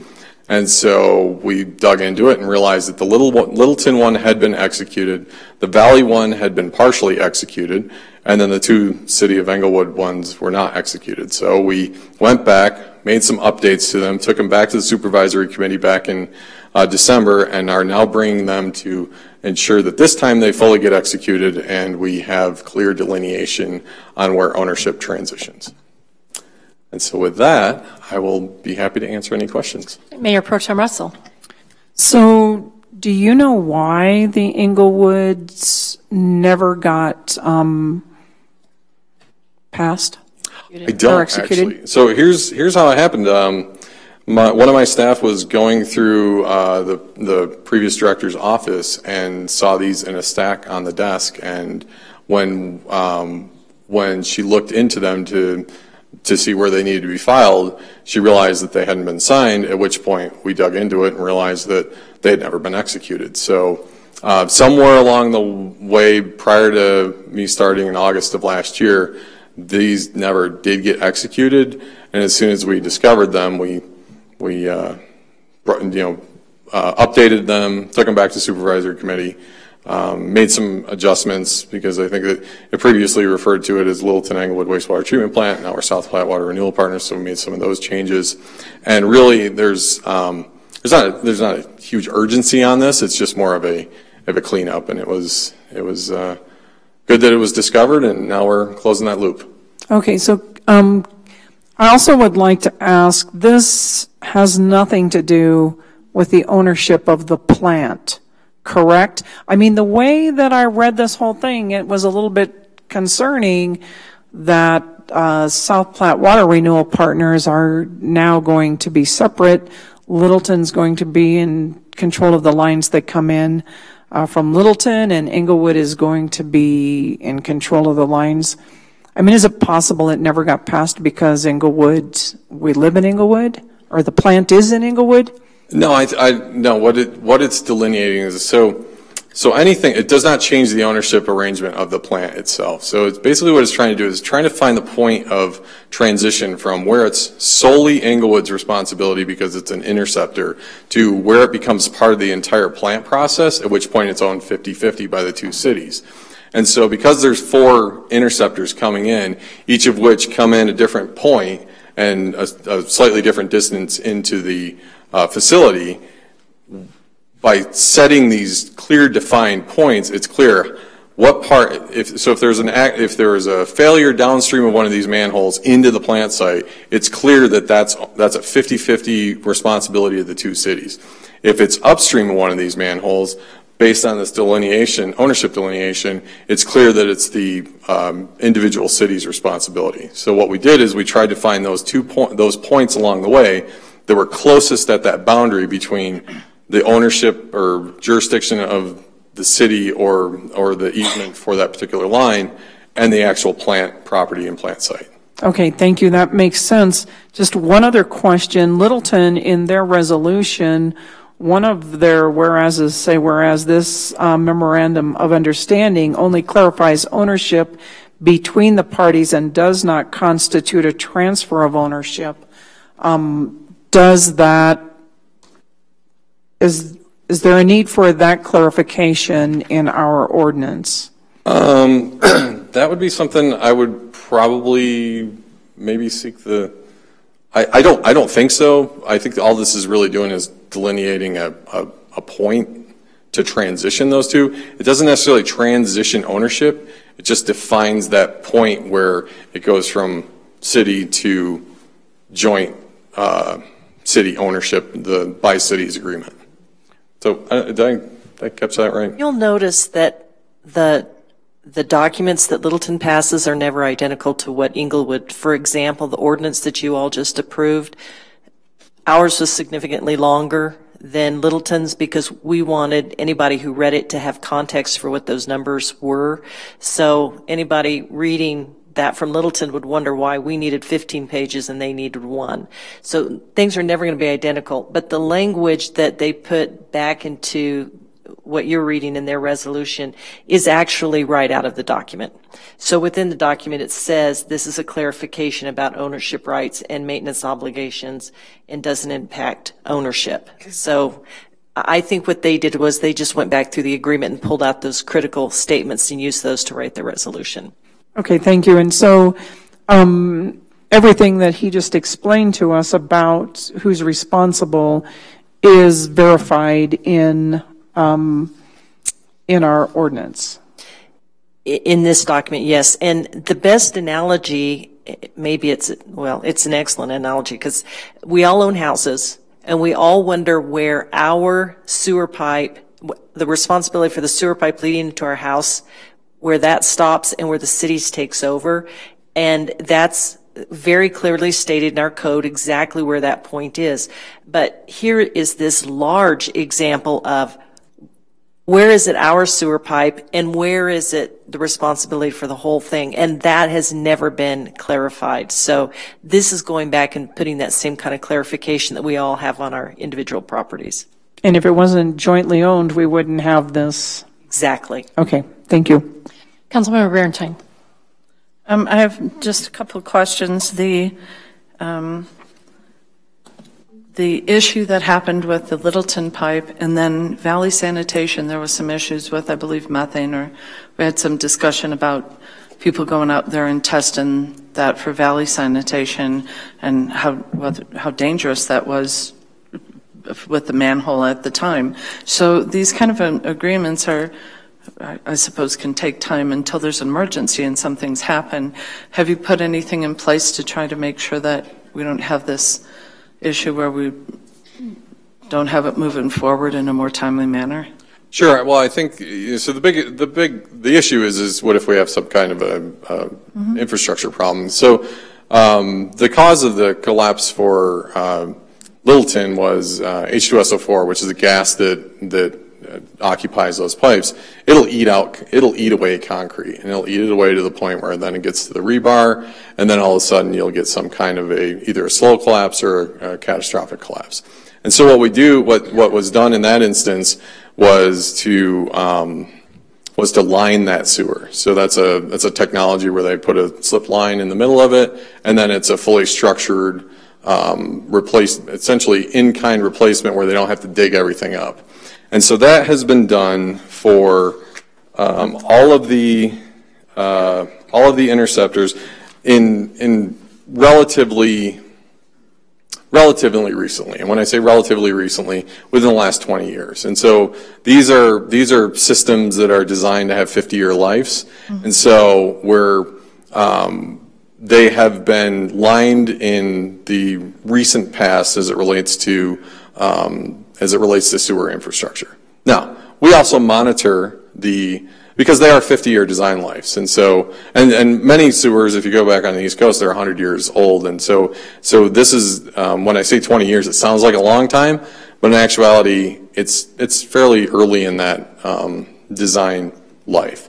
And so The only one that, from my understanding, the only one that has not been lined is the Bates Interceptor, which is the blue one, which we have a project right now underway that's evaluating the condition of that pipe to then determine what kind of action needs to be required. Because we don't know that there's necessarily anything wrong with it, but if there is something wrong with it, then we'll develop an appropriate project to fix it.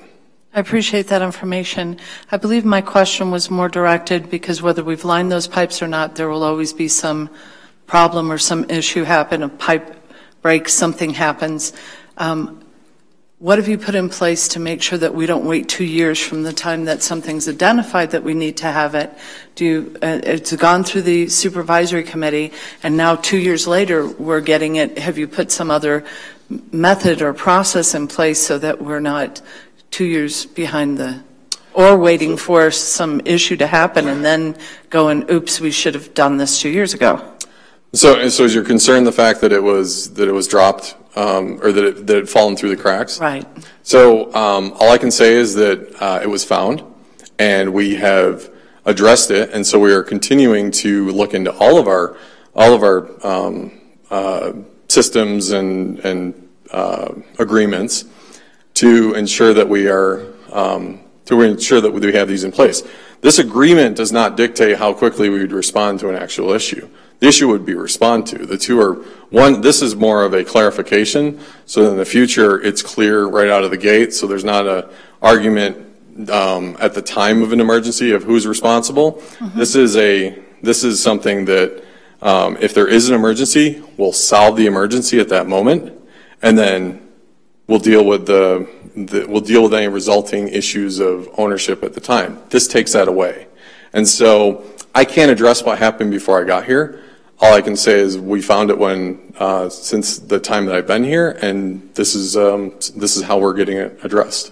Well, hopefully we put a process into place to do that, because exactly what you said, if we can't identify who is the owner, then it will delay getting things taken care of because people don't know who's responsible to get started on it. So I'm sure you'll put some process into place to make sure that this doesn't happen.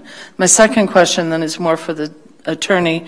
When you answered the Mayor Pro Tem's question, you said that Littleton pulled out the critical pieces and put those in, kind of cut and paste. Then wouldn't we want to do that as well? Shouldn't we have that if you're referring to it as a critical piece? Wouldn't we want to do that, or do you think it's already reflected in there? Yeah, we did not rewrite the documents within the base of our ordinance. Our ordinance explains why it is we need an ordinance, but the document stands on its own. So you think that that you referred to, that critical piece, is reflected in our document as well? Absolutely. All right, thank you. Thank you. Could I have a motion to approve CB 15? I move to approve CB 15. A second? I'll second. Oh, some of those. All right, any further conversation? Councilmember Martinez? I just want to say thank you to you and your staff for discovering that this needed to be finished up and bringing it forward. Appreciate that. Thank you. Please vote. All votes have been cast. Let the record show 7 ayes. Thank you. Thank you. Next is 11A5, CB 16. Staff recommends City Council approve a bill for an ordinance authorizing an IGA with the City and County of Denver for the City of Englewood to participate and be a member of UASI. Here to present tonight is Police Commander Tim Englert. The purpose of the UASI program is to assist high-threat, high-density urban areas in efforts to build, sustain, and deliver capabilities necessary to prevent, protect against, mitigate, respond to, and recover from acts of terrorism. The UASI group focuses on interoperability projects, training and exercises for first responders, equipment for first responders, and planning projects throughout the region. Englewood has been a part of this since 2004. It was updated in 2009, and now they've brought an update to the IGA for your consideration today.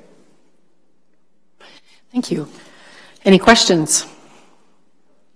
Seeing none, could I have a motion to approve? I move to approve CB 16, IGA with Denver Urban Area Security Initiative. Thank you. And a second? Councilmember Martinez, any further comments? If not, please vote.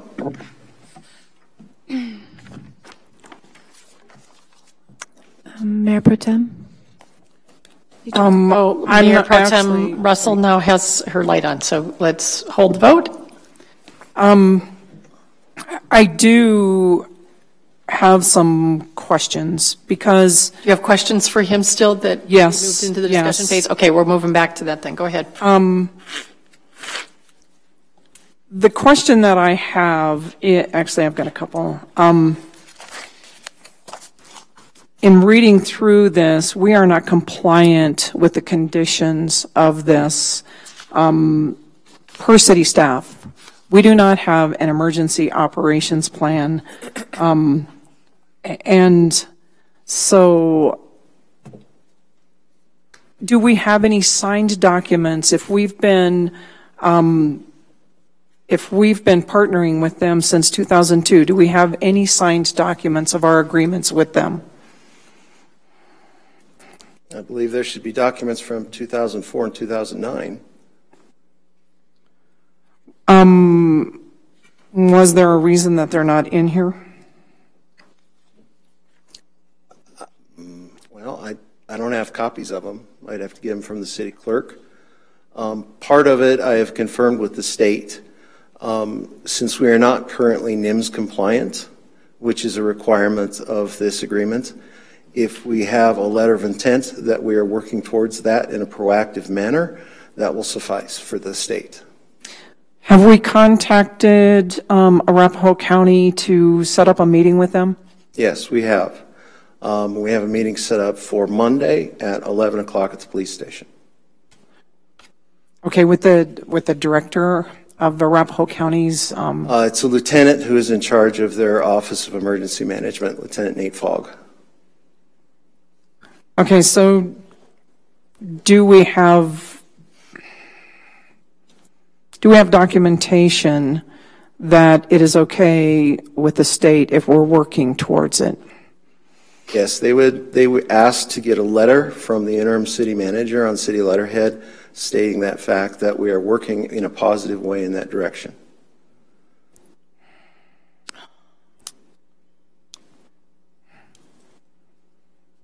This concerns me a great deal, and it bothers me that I'm not certain that anybody else is concerned about this.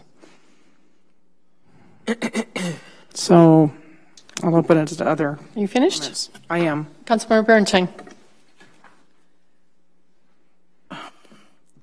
I appreciate the question that the Mayor Pro Tem had, and looking at it in that light, it's important that we all have these kind of conversations. What you're saying is that you are aware that in the document that we have that we are not compliant with this. We're not compliant.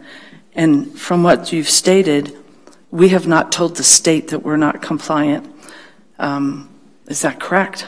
Yes, I had a discussion with Corey Stark with the state about that fact because I noticed that it required NIMS compliance. And his wording to me was that if we are working in a positive way in that direction, that would be acceptable for this agreement. I received that from Corey Stark with the state OEM. And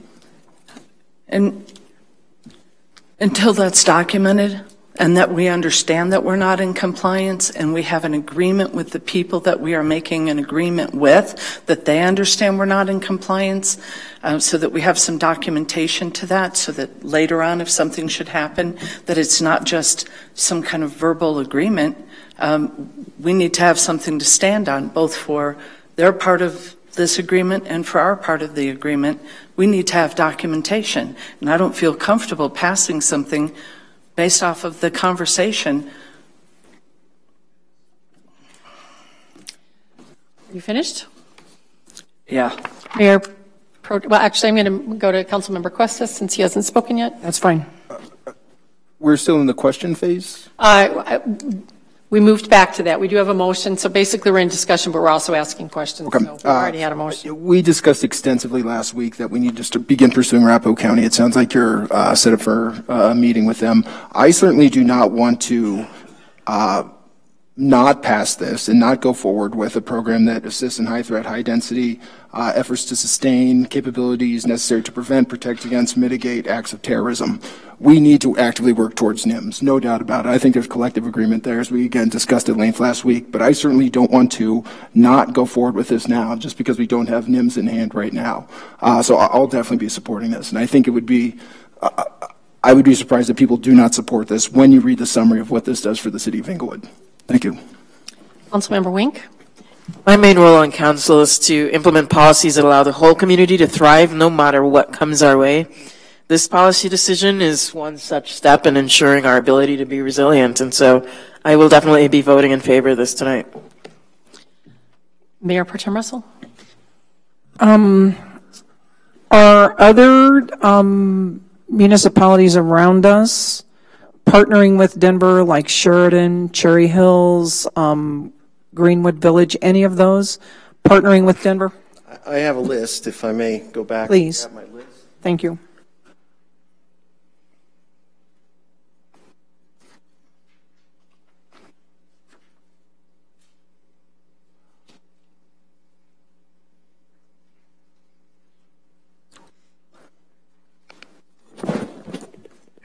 The current UASI partners are Arapahoe County, Jefferson County, Adams County, Boulder County, Douglas County, Clear Creek County, City of Aurora, Commerce City, City of Englewood, City of Glendale, City of Greenwood Village, City of Littleton, City of Thornton, City of Westminster, City of Wheat Ridge, Denver Health and Hospital Authority, Regional Transportation District, and 6 fire protection districts: Adams County Fire, Arvada Fire, Brighton Fire, South Adams County Fire, South Metro Fire, and West Metro Fire.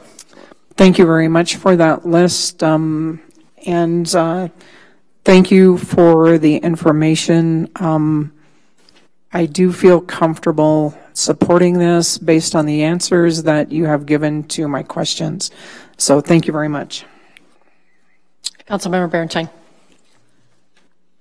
I appreciate what Councilmember Cuesta has said. It is important that we cover the public, but it's also important that we don't pretend that we've got things in place. It's important that we acknowledge when we bring a document like this forward publicly, make sure that we document, that we understand that we're falling short, that we need to work on something, instead of having it in a document that miscommunicates the reality of the situation. And that's how things just keep going and get ignored and don't get fixed.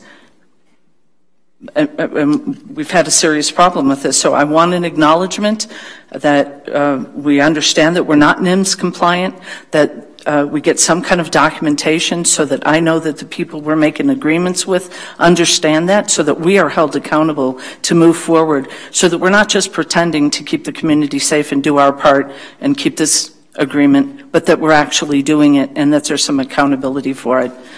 So I'm okay with passing this as long as we have that piece of accountability. Otherwise, it's just going to fall to the wayside like we've had already, and then we're just pretending to keep people safe and not the reality of it. I agree with you 100%. Thank you very much. No matter what happens with the meeting on Monday, positive steps need to happen right now. I agree with you. I've been very frustrated with this issue since 2016. All right. Thank you. I will be supporting this and will not hold it up because we're discovering things along the way, and I appreciate the work that you're doing. And if you have been frustrated since 2016, it would be good to know what ideas you've had and others have had. If we need to be doing something differently as council and be aware, I'd love for you to circulate that through our interim city manager. We certainly have very well-equipped professional staff like yourself who see things, and I would like to make that sort of a clarion call to all staff when they see things, to make sure it gets through their city manager system and we attend to it as a council. I don't think we have been really without a emergency plan. We have had, by charter and by state, we know who is in charge. We have a number of people like yourself who are equipped to do a great job in helping us. I think that this will just help us clarify it even more. I appreciate the work you've done on it. Please vote. All votes have been cast. Let the record show 7 ayes. Next up, 11B, we have no approval of ordinances on second reading, but 11C1, the Englewood Recreation Center renovation design contract. Staff recommends that the city approve by motion a professional services agreement with Barker Rinker CCAT Architecture in the amount of $183,169 for design services for the renovation of the lobby of the Englewood Recreation Center. And here, presenting is engineering manager Paul Weller. Thank you for being here. Good evening, Mayor, Mayor Pro Tem, ladies and gentlemen of the council. We have an architectural services contract for you tonight. It's for Barker Rinker CCAT Architects in the amount of $183,169.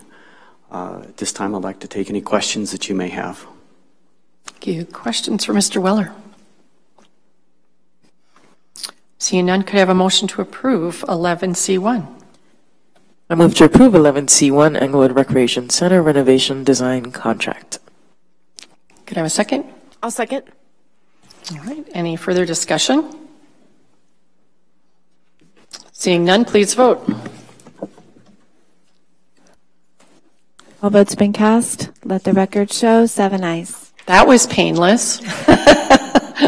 Next up, 11C2, approval of change order with the Adolphson and Peterson related to the police headquarters building. Staff recommends City Council approve by motion change order in the amount of $164,393.59 to provide separate utility services to the Jefferson Fire Station and related improvements required for the site.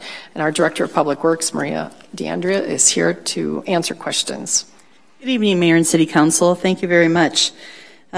As mentioned, this is the change order in the amount of $164,393.59 is for items related to basically separating the fire station services, utilities, water, potable water, fire line, sanitary sewer, and natural gas from each other. When the buildings were first built together, the fire station and the existing police building, they served as one complex, so they were served from the same line.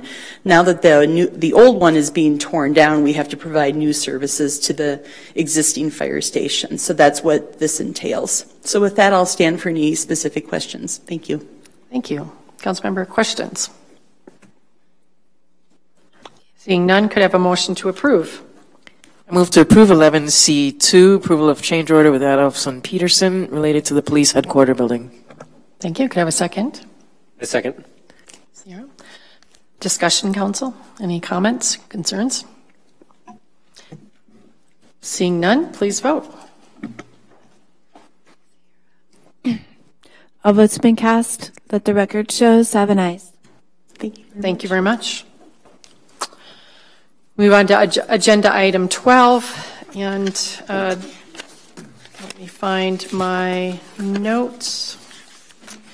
I have a number of things under Mayor's choice. First of all, I wanted to, I know Mayor Pro Tem, you might be bringing this up, but I did have EAF written down. Our EAF interviews are tomorrow night, and in the agenda it says 5:30 start. City Manager, is that a 5:30 dinner and then a start at 6, or is it a hard start at 5:30? Do we know? Just to make sure everyone knows. If I could ask Finance Director Maria Sabato when the interviewees are arriving. I think she has more information. Or maybe it's 5:45. Evening again. We'll start actually setting up at 5:45. The first vendor will participate in conversation with you starting at 6 o'clock. Okay, great. Thank you. So everyone be there at least by then. It would be nice to have 15 minutes ahead of time to go over the questions. Correct. And I believe have the questions been sent out? Yes, they have. Yes, and so we're just. And we'll have paper copies of them again tomorrow night. Thank you. The police building open house on Thursday was a great experience, and a wonderful crowd showed up. I'm thankful for a good number of you who were there. I know that it's hard sometimes. People have to put things behind them if you don't vote for something, but we're all now on a huge plaque with our names to remember that great occasion and the way in which we've just, the citizens have really come forward to create a great place for our police. So it was very fun, and thanks to those who helped put it all together. The council requests information in our I guess it's our council request packet that City Manager Hargrove suggested, I really thought were very helpful. And so as we go through council choice tonight, would each of you weigh in on whether you agree with those two ways of handling things? And if not, maybe we'll just move it to study session next week to have a little further conversation. But I found that helpful to have council requests versus council requests, or council research requests. So you might want to weigh in tonight. We can also talk about it next week. I wanted to say that the business resource guide that we got a couple weeks ago, actually it was in March, that was signed by Mr. Hollingsworth with the memo. This business guide, I've been meaning to say, is really great work. And I have a couple of businesses that have told me they're really thankful to see something like this, and when they have friends who are asking them, why are you in Englewood, they are finding it useful. So I wanted to pass that along to community development. It's a great piece, and if you haven't looked at it recently, take a look. And then the parks off-leash issues. I wonder if we could get and this maybe is a council request, just sort of an update of where we are with parks. I've gotten a couple of calls on parks close to me. I don't know if I've told them to call code or to call the non-emergency number so that that's recorded. I don't know if they have or not, but if we could get sort of an update, that might be a request that might need to go to research, so you'll have to tell us that. A reminder that the Englewood Chamber, I think you all know that David Carroll is the new president, and Erica Zerke, who is the Englewood Grand co-owner, has been named as the president. So their first meeting's tomorrow morning. I think it's a really great beginning with that. Yeah. David's the executive director. David Carroll is the executive director. Thank you. What did I say, president? All right. New city manager, we are going to be getting one. And City Manager Hargrove did a draft of an email that'll go out to the staff that we'll send probably tonight, just to make sure you see it before it goes out. And if you see anything wrong in it, just let us know, like we have done in the past. I did call Ms. Voorhees today, or Voorhees, just to ask her right before I came into council as to where we were. People are asking me, how many applications do we have? And she said we have 38 applications as of today, and April 30th is the deadline. So we have 2 more weeks. She is very thrilled at the level that has come in. She feels like we have a really broad, deep group of people that will give us some diversity to look at. So that's really, really encouraging. And then I think that is, well, I have one other request, and maybe this is an HR request related to the process of what we just heard from the South Platte Water Renewal Partners and having a set of documents sitting on a desk when we've had a transition in staff. That happens a lot in organizations, and I wonder if we have a checklist for when people leave, that we off-board projects, and if there's some process for that. I know I have that in the organization I work with, and we'd be dropping balls right and left if we didn't use that, but we still drop balls. So I know that happens anyway, so I'm just asking whether we have something like that that helps when there are transitions, especially, well, right down to to those that are not running departments. Everybody's got a part in this, so it would be helpful to know if there's some kind of document like that. So that's it for me tonight. Thank you. So let's do this. Let's start this way. We'll go Mayor Pro Tem down that way, and then we'll go Member Wink down to Cuesta. Thank you, Mayor. I want to do an update for the ACE committee. We had at the meeting, I believe it was last week, we had another business focus groups. I believe there were 4 there, and one of them was not on the list, and so I apologize for that. But Earth Treks, Signal Graphics, and All Out Fitness were there along with someone else. And the ACE committee is getting great feedback, getting some great suggestions for how to move forwards and help the staff work with new businesses. So I'm really excited about that. Brad Nixon is the new chairman of that committee, and he just started last week. Let's see, the Simon Center, I have a couple of requests that came from the Simon Center. One of them is apparently there was a complaint about a lot of trash at the bus stop at, this one was on Elati by Walmart. And there's not a trash can sitting there by the bus stop, and so it gets pretty trashy. So if we could find out if the city is responsible for that or if someone else is.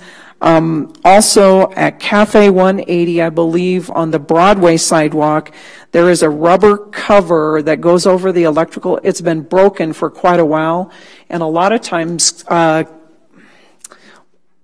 don't remember if it's Cafe 180 or the hair people have a sign that they put over it, but the sign gets knocked over. And so because that cover is cracked, it's very dangerous. People could trip there. So that is that. And I also went to the ribbon cutting for the police building. The citizens can be very proud that they supported our police department and built a state-of-the-art building. And I would just like to make sure it gets on the record that all 7 of us voted for that police building because it was initiative of the people. So I just wanted to make sure that was clarified, that there was unity on moving forward with the police department. I believe that is all I have right now. Thank you. Councilmember Martinez.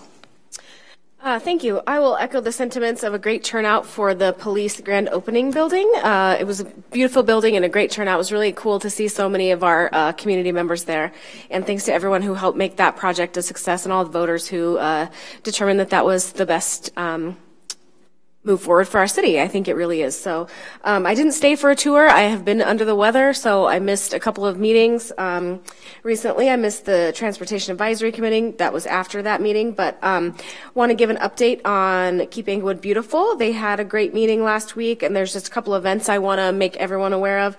The Earth Day event that is with, in conjunction with the South Platte Water Renewal Group, the river cleanup. The event has grown quite a bit since last year.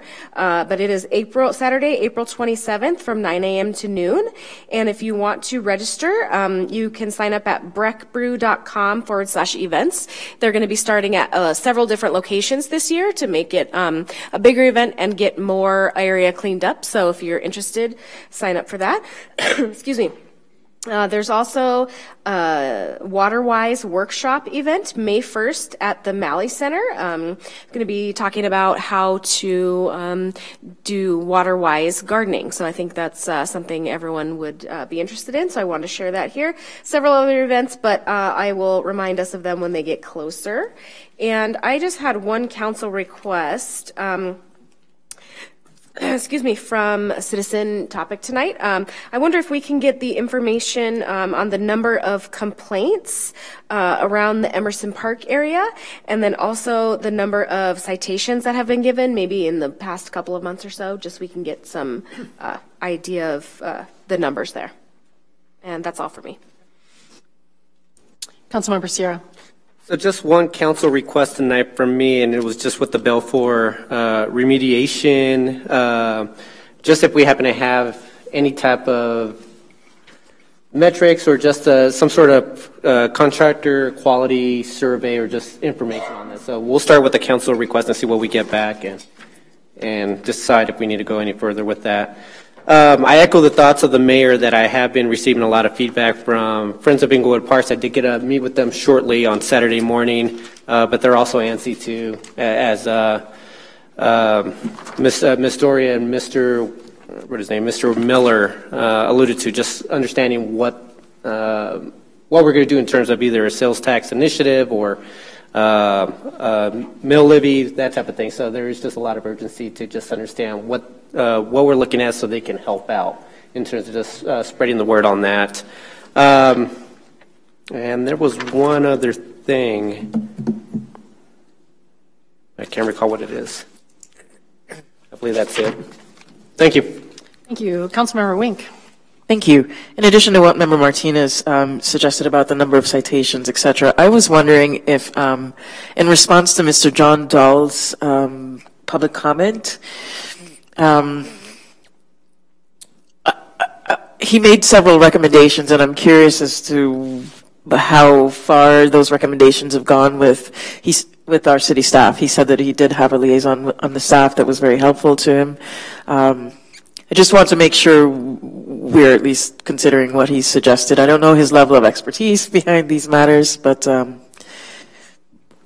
I would like this to follow up in some way. And so I think this is an ill-formed council request. I don't quite know what to ask for to minimize the effort on our staff, but ensure there's some response there. So any recommendations, Mayor, would be welcome. But that was all I had.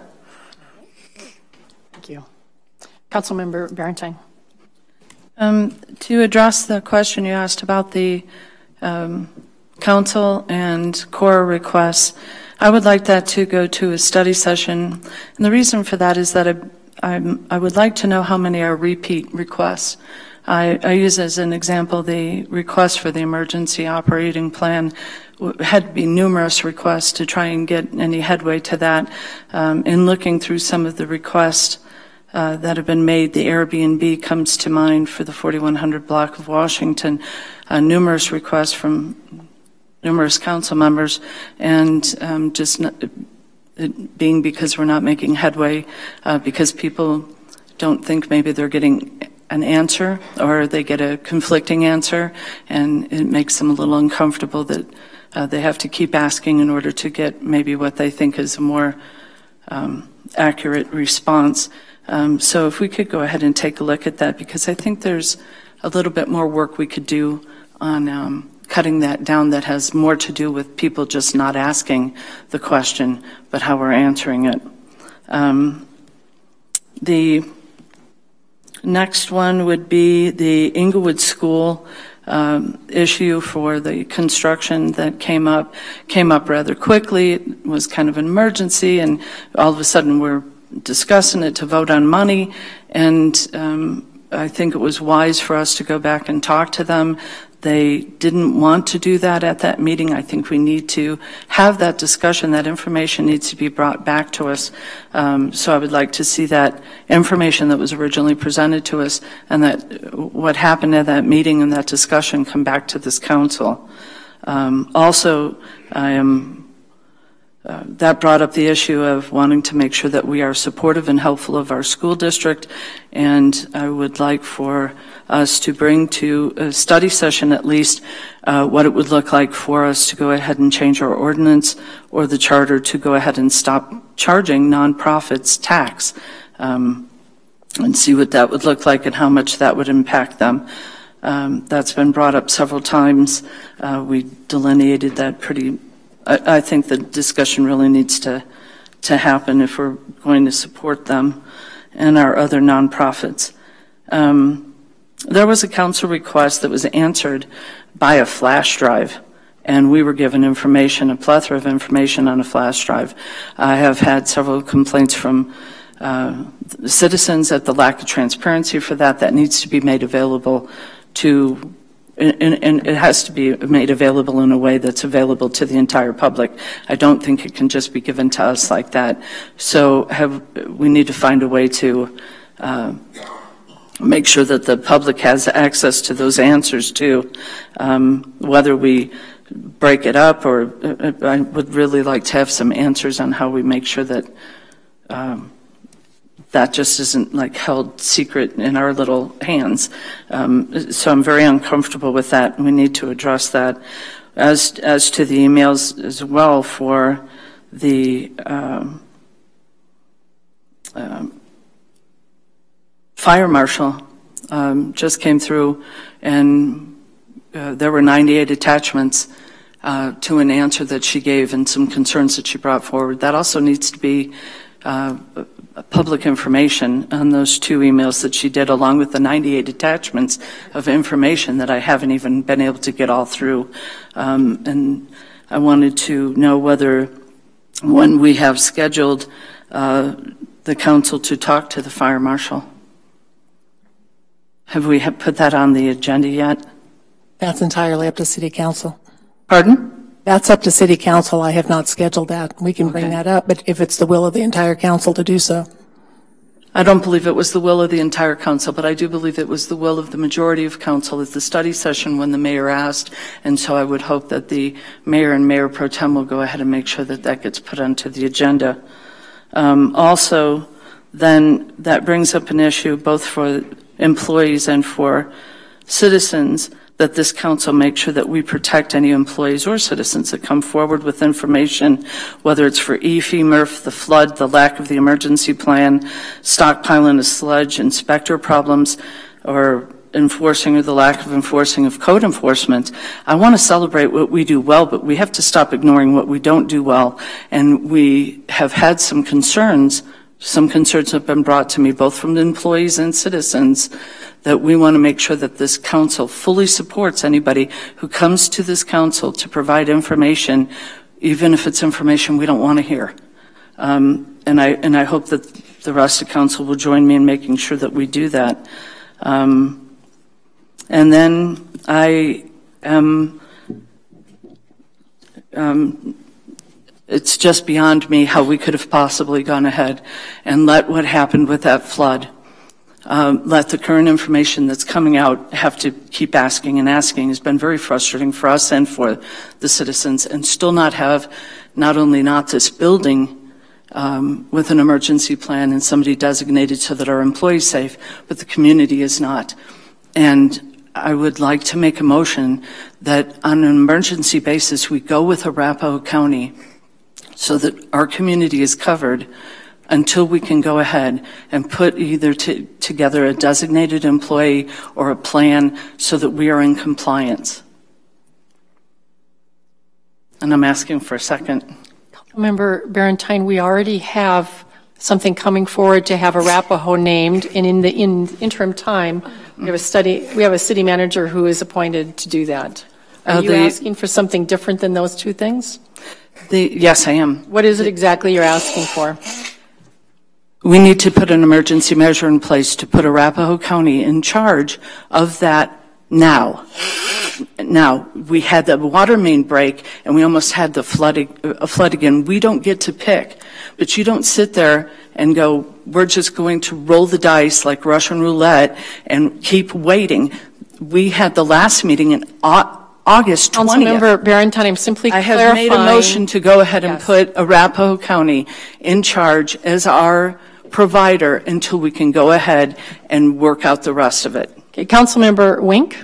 Just a point of information. Are we at a point in our meeting where we make motions and move on? Someone could do that. Second. Of course. I second the motion. We're allowed to do that, City Attorney, on a non-agenda item. While it is a non-agenda item and the rest of the public haven't been informed, nor has Arapahoe County been informed of us wanting to pass this off to them, there's nothing illegal about the act. Okay. It is in the documentation that we were provided that the staff was already working with Arapahoe County. I don't know how many of you have had an opportunity to look through some of the 98 attachments, but I believe that it is wholly irresponsible for us not to designate somebody at this point. The other piece of it through the Homeland Security and through the agreement we have with Arapahoe County is that they already understand that if we don't have an emergency plan in place, they are responsible to a certain extent already. I would like to, on an emergency basis, make sure that we are covered in this community. Councilmember Cuesta. Thank you. If I recall correctly, Commander Englert, your meeting with Arapahoe County is Monday or Tuesday next week? Yes, we meet with them Monday with the city manager and Director Brocklander. I'll also see their Lieutenant Fogg tomorrow at the UASI meeting. Do you know what the time frame is? You will meet with them. Is that to discuss a contract to put in place? I'm sure everybody here would love to have a contract right now, but we need two parties to enter into this contract. I don't think that just because we vote on that now, that Arapahoe County agrees to those terms. Again, as quickly as we can do it, I'm happy to support that vote, but I'm unsure on what contract we'd be entering, what services Arapahoe County is providing, and what would go into that. And if I may, what I'm suggesting. No, you may not. It's my. No, you may not. Oh, yeah. Certainly, go ahead. Do you want to answer that? I would just like to say that That's precisely why we're meeting with the officials from Arapahoe County, is to designate the terms of that contract and bring it back for your approval. We don't have details at this point about what would be acceptable or what the scope of service would be, although we're certainly taking recommendations to them based on our needs. So basically, I think what we have before us is a motion to affirm what we did in study session last week, which is, I believe all of us said, yes, we wanted to go forward with trying to come up with a contract to Arapahoe County. So a yes vote on this is just affirming what we did. Basically, that's all it is. It's a bit of a, is that how you would read it, City Clerk and City Attorney? No. No, okay, then please explain to us, because I don't want to be doing something that's not what we want to be doing. Madam Clerk, would you read back the motion? What we have is a motion for, on emergency basis, that Arapahoe County will be in charge as a provider until details are worked out.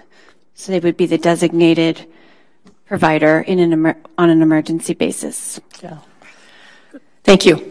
I am not in favor of that because there's no plan, and that means somebody who has known nothing about our city right now would then be in charge with no specific. Is that the case? Possibly, or they could just say, we're not going to agree to take on that responsibility. We haven't reviewed it. We don't know what the expense to us would be. We don't, I mean, I have no idea what the implications of that would be. All right. Councilmember Martinez? I was going to say the same thing. We can't really agree to something that they don't know about yet. So I feel like we already discussed this at our last study session. Excuse me, and we're making steps toward making good on that discussion. And so I think now, trying to force us into an agreement with somebody else who isn't even aware of that isn't really prudent. So, Councilmember Barentine? Thank you. Sorry, Councilmember Barentine. The motion is for us to go ahead and on an emergency basis go ahead and contract with Arapahoe County. The agreement that we have already signed with them, that we are already part of, that I've looked at, we are already in agreement with them. They already know what's going on with our community.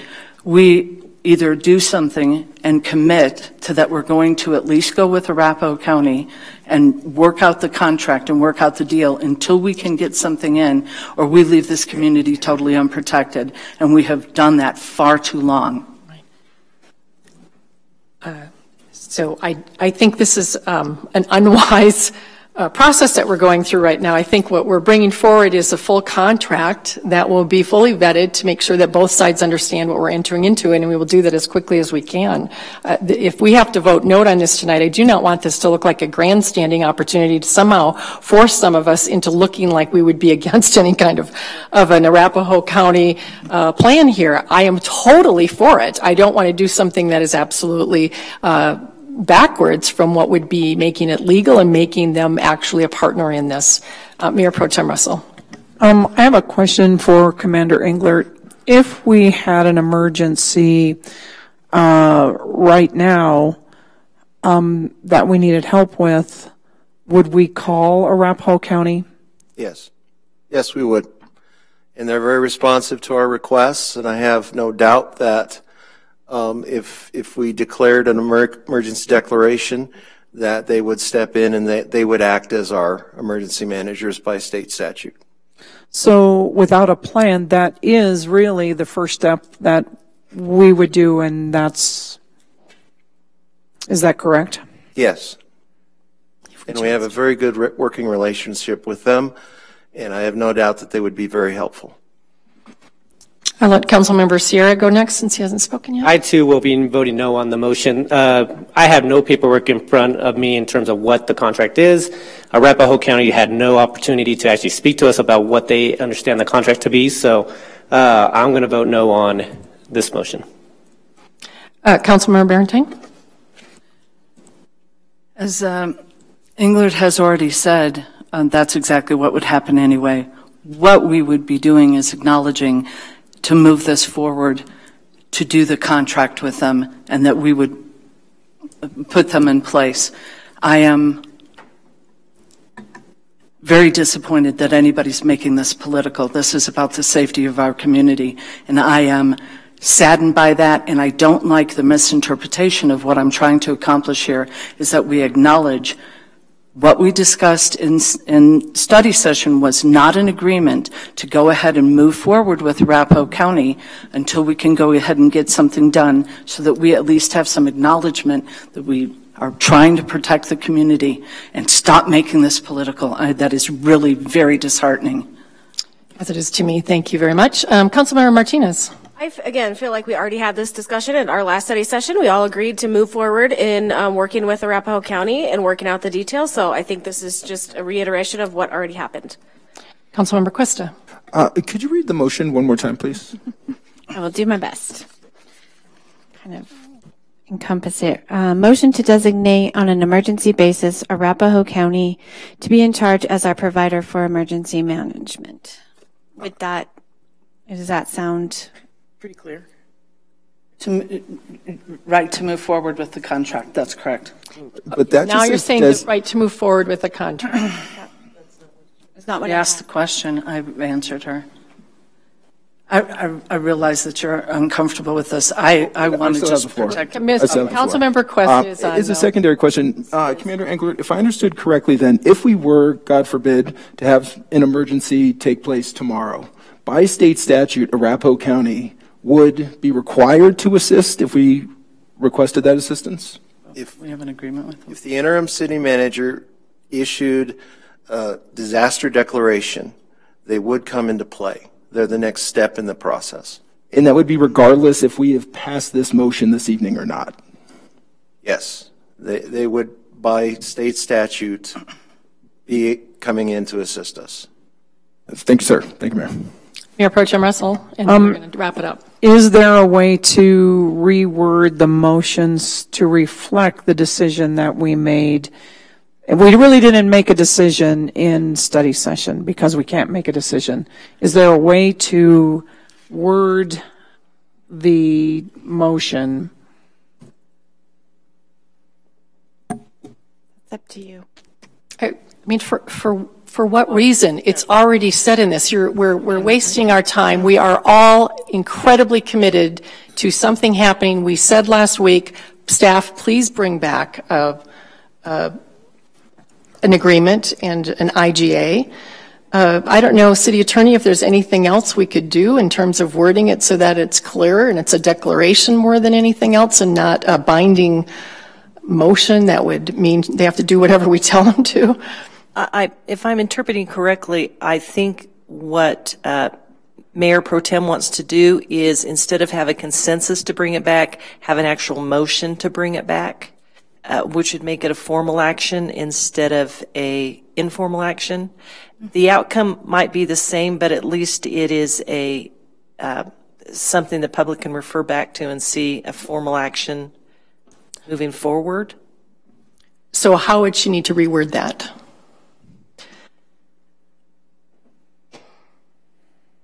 I don't remember exactly what the language is. I think that I understand Councilmember Barentine's intent, but I think the intent doesn't match up with what the actual language was. I think she should withdraw that and just make a new motion that that city staff will, at the earliest possible point, bring back a contract or proposed contract with Arapahoe County for emergency services, because I believe that's what was stated in the study session. That's what I thought Councilmember Barentine was asking for, but I'm not so sure. So Councilmember Barentine, your light is on, so let's hear from you on if that would suffice. I certainly don't think this is a waste of time. There are two things I wanted to accomplish with this, and I'll ask the city attorney if it's accomplishing it. One was when we had the water main break, we had some serious issues from people and concerns in an area where somebody lost their life, that they may end up in the same situation, and we have made it very clear we have no plan, and we aren't prepared, that we're in a process. So I want to, one, make sure that they understand that if something were to happen, from the documents I have read through so far, that Arapahoe County, we have a working relationship with them, that Englewood has done very well, that we have a working relationship with them and already an agreement that they would come in and take that, so that we acknowledge that we know that if we had an emergency, we're covered with Arapahoe County, that we already have some agreement. And the second thing would be that we are, as we did in the study session, that we are agreeing to move forward with Arapahoe County until we can go ahead and get something else in place, but that we have a plan and we're working with them to do that in a very timely manner. So those two things, however you think you would like me to word it. City Attorney, would you like to respond? Yeah, I was, as she was speaking, I was trying to come up with some kind of language to wrap that up into a motion. I know the intent is not to state a pre-agreement with Arapahoe County, so it's not about pre-agreement. If there is a disaster, this council's already stated that they want a special meeting called immediately to discuss how to respond to that disaster. So, unless the council is wanting to step back from that, then there's no reason for a pre-agreement. But if the motion were to state that staff is directed to develop an emergency management plan with Arapahoe County and to bring back an agreement at the earliest possible time, I think that lets everybody know exactly what direction this council is intending to go. You've taken a lot of interim steps over the last few months, and I think this is just one more interim step. Councilmember Barentine, does that help? Do you want to restate anything? Whatever way is going to make it clear for the public so they know if there's something hits the fan tomorrow that we're taking care of, that we're not helpless. And I'm not sure that we're quite there. I appreciate that you've said that if something happens, Arapahoe County will be there. They're trained, they know what they're doing, they've got a plan in place, and we don't. So if that being stated, that you are telling me that we're covered, then I suppose I will go with what the city attorney said. And you would have to withdraw your motion, I believe. I'll withdraw the motion. Okay. I'll withdraw my second. All right. I would like I'll to make the motion Mayor, for. Do you want to speak before she does? I want Mayor to. Pro Tem Russell want to speak. I'm a little bit concerned about the way it was worded about the emergency operating plan and having them help us develop an emergency operating plan. I mean, I think that we need to move into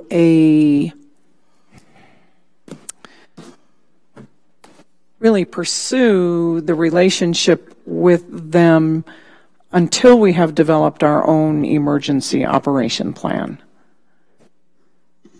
Yeah, and I think that's exactly what you agree by consensus, and that would restate and formalize the action you took by consensus.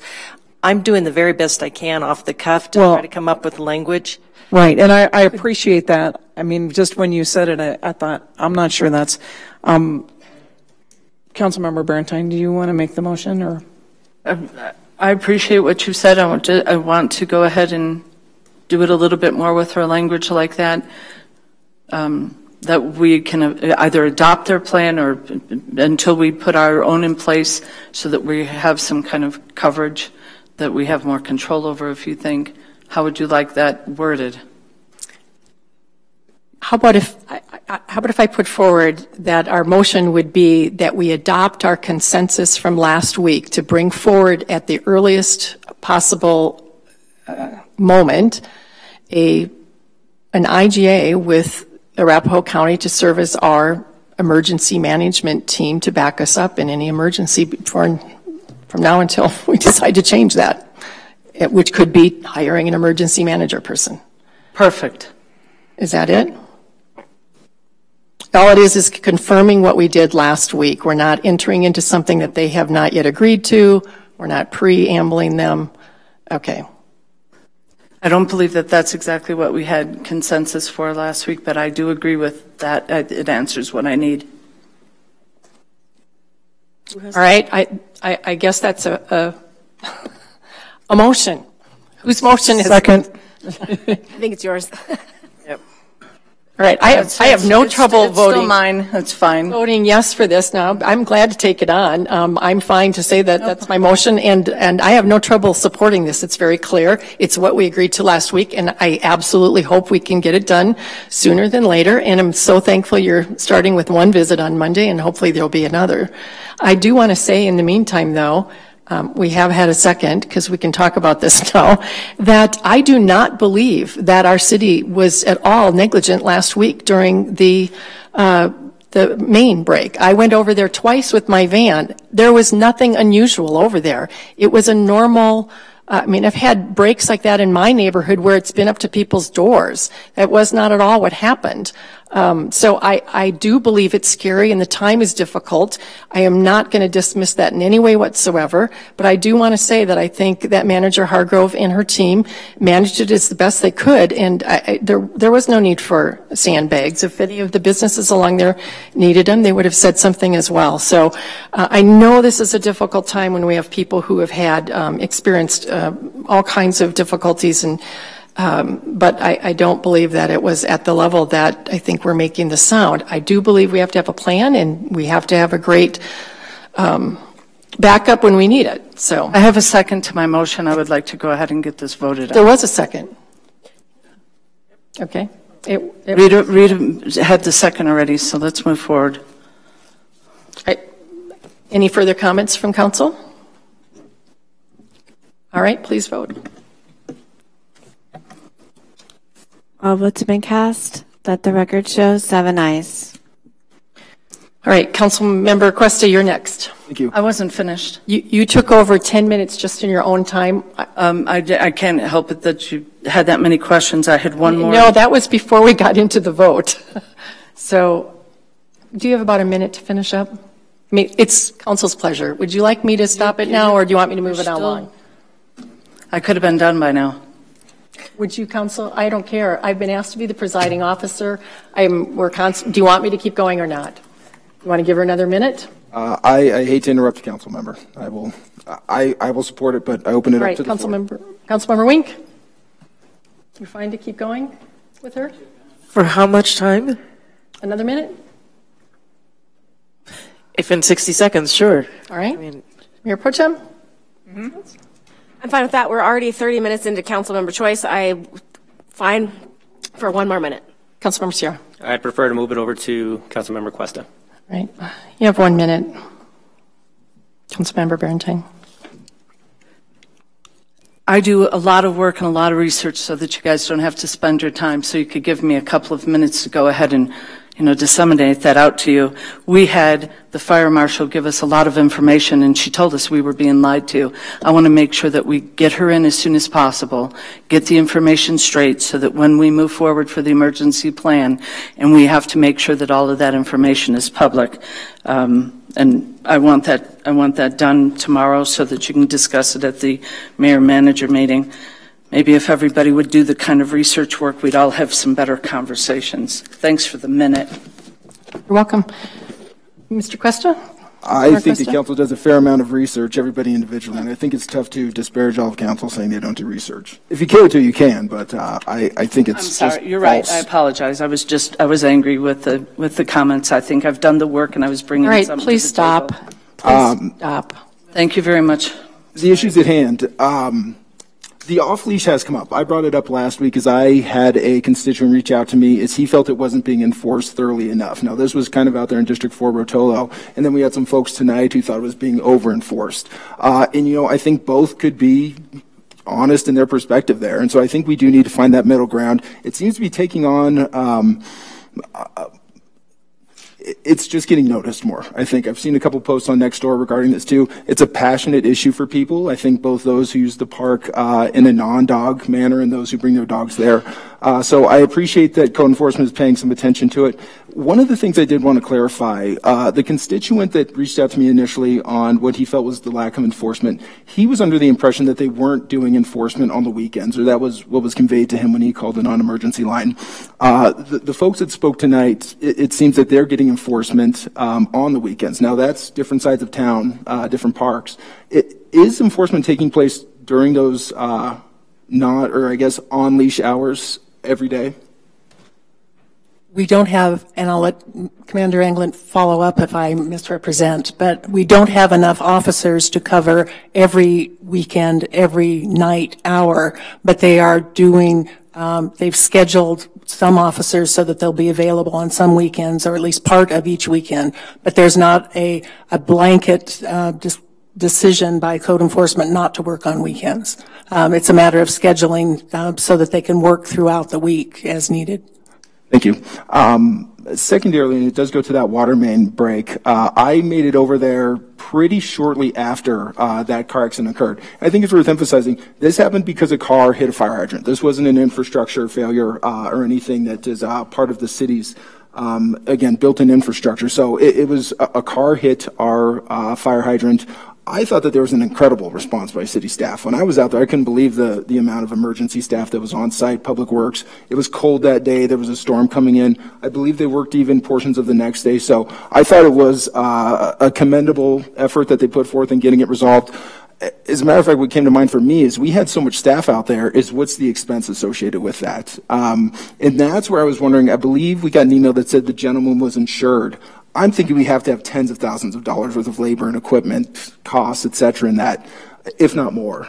Is that something we can recoup from an insurance company? Our risk manager for the city is following up aggressively with that.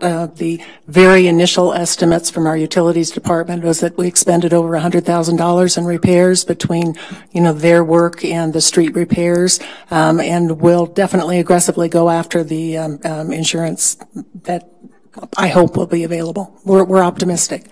Okay, thank you. And finally, and it's been brought up here already, but kudos to the citizens again for passing that police initiative and getting a new headquarters built. I think it really puts public safety and law enforcement first, and those folks that really keep the community safe on a daily basis. Thank you. Thank you. Next is City Manager's report. Just wanted to point out I won't be able to join council tomorrow night for the EAF audit interviews because I need to attend the Planning and Zoning Committee to, as charter dictates, provide a very initial capital budget plan for their input to be passed on to council. City Attorney? No report. Thank you. This meeting is adjourned. See you tomorrow night.